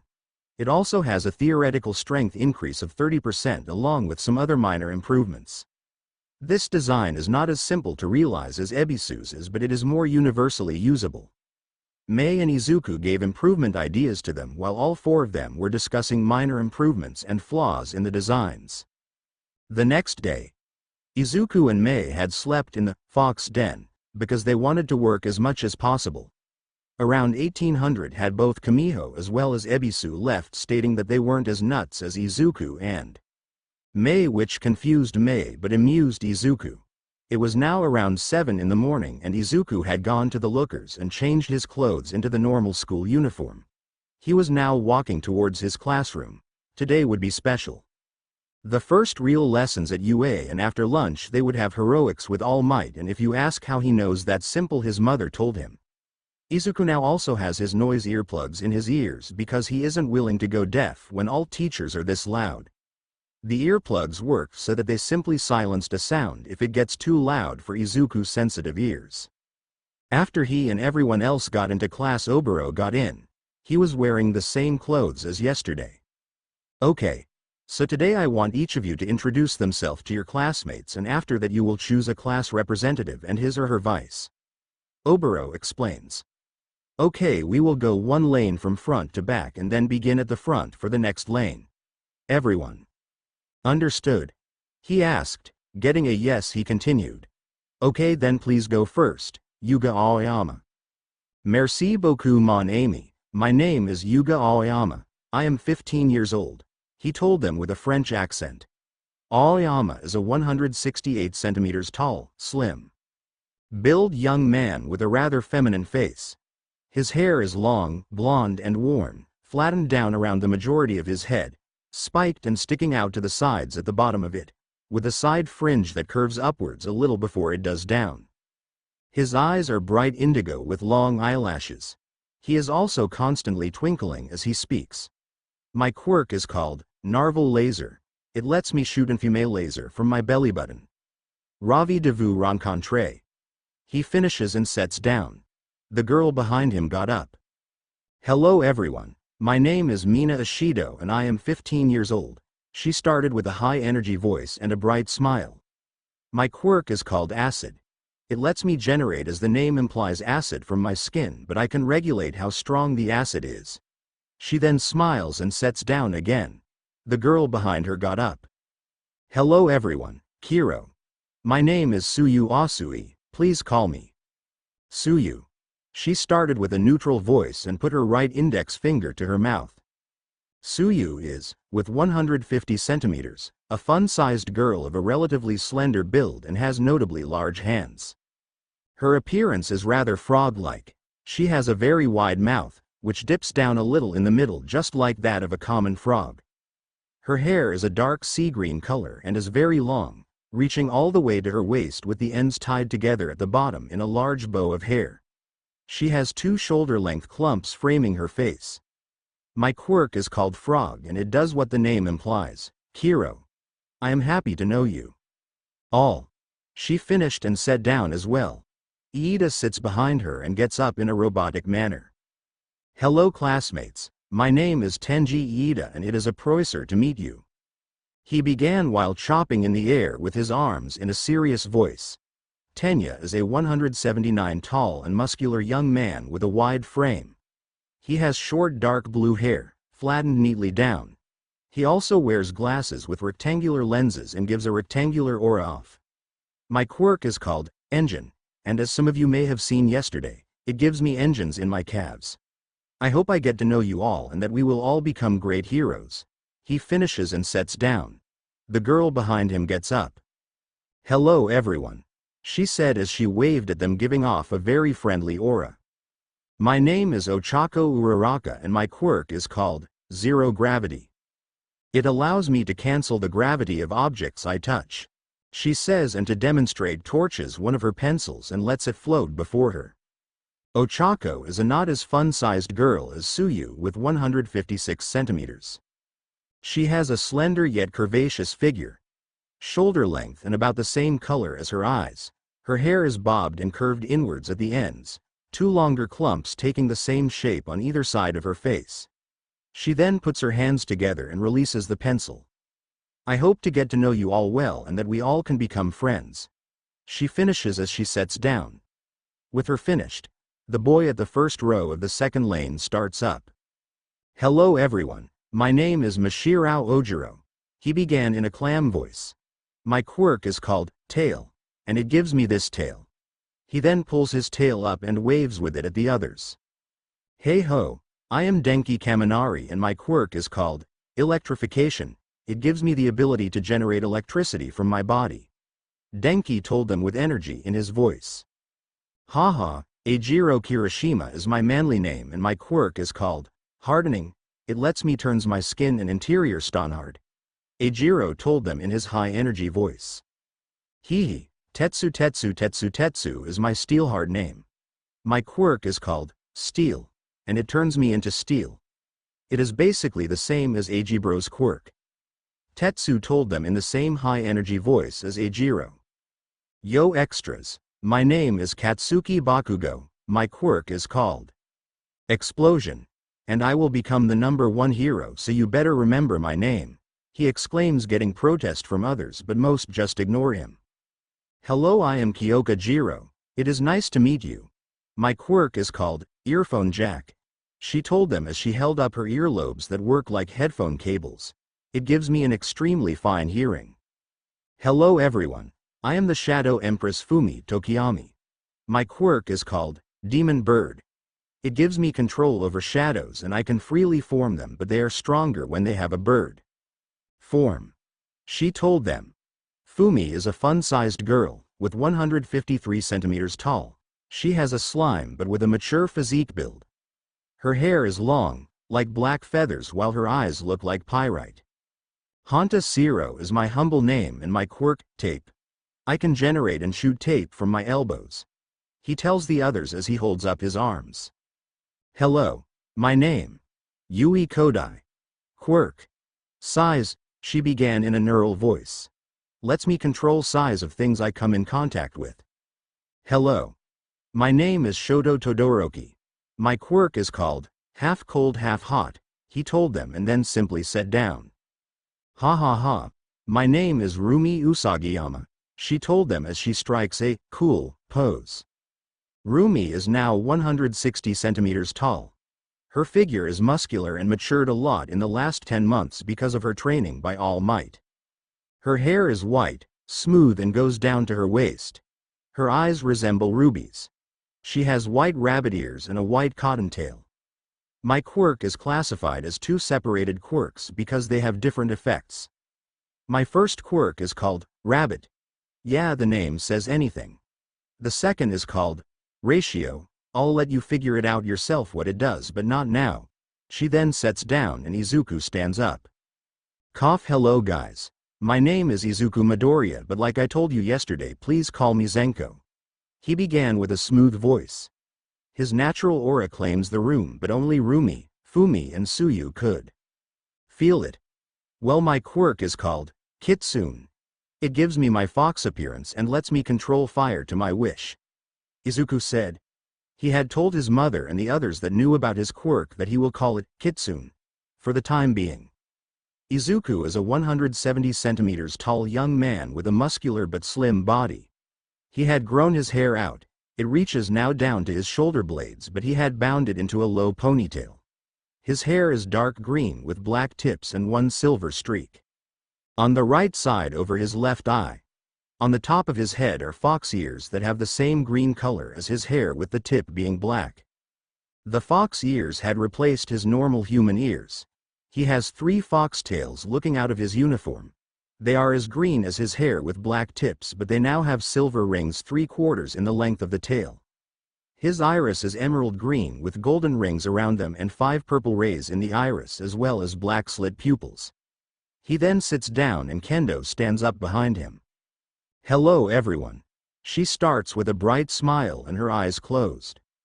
My name is Kendo Itsuka and my quirk is called Divergent. I have a sort of inner energy that boosts my physical power.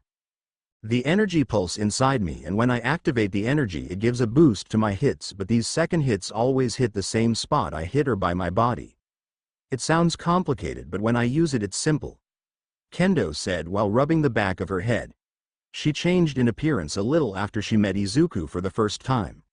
She is still slim but has packed a little more muscle. She also changed her hairstyle to a high ponytail. She had sat down and Shinso stood up. Yon yo. My name is Hitoshi Shinso. He began in a smooth but tired voice. My quirk is called brainwashing, and it lets me control others when they respond to me. It also works on myself, and I can shut down my body's protective function to use 100% of my physical power. He told them and then sat down. Hello. My name is Momo Yaoyorozu and my quirk is called Creation. It lets me create non-living things out of my libs. It is nice to get to know you all, she said and then sat down. Okay, thanks for the introductions everyone. Like I said yesterday, I am your homeroom teacher Oboro Shirakumo, but please call me Oboro Sensei. I will also teach heroics. But your first real lesson is with Preston Mike, English, he said as he opened the door. Mike came in and he got out of the room. He then closed the door behind him as the first lesson began. Thanks for watching.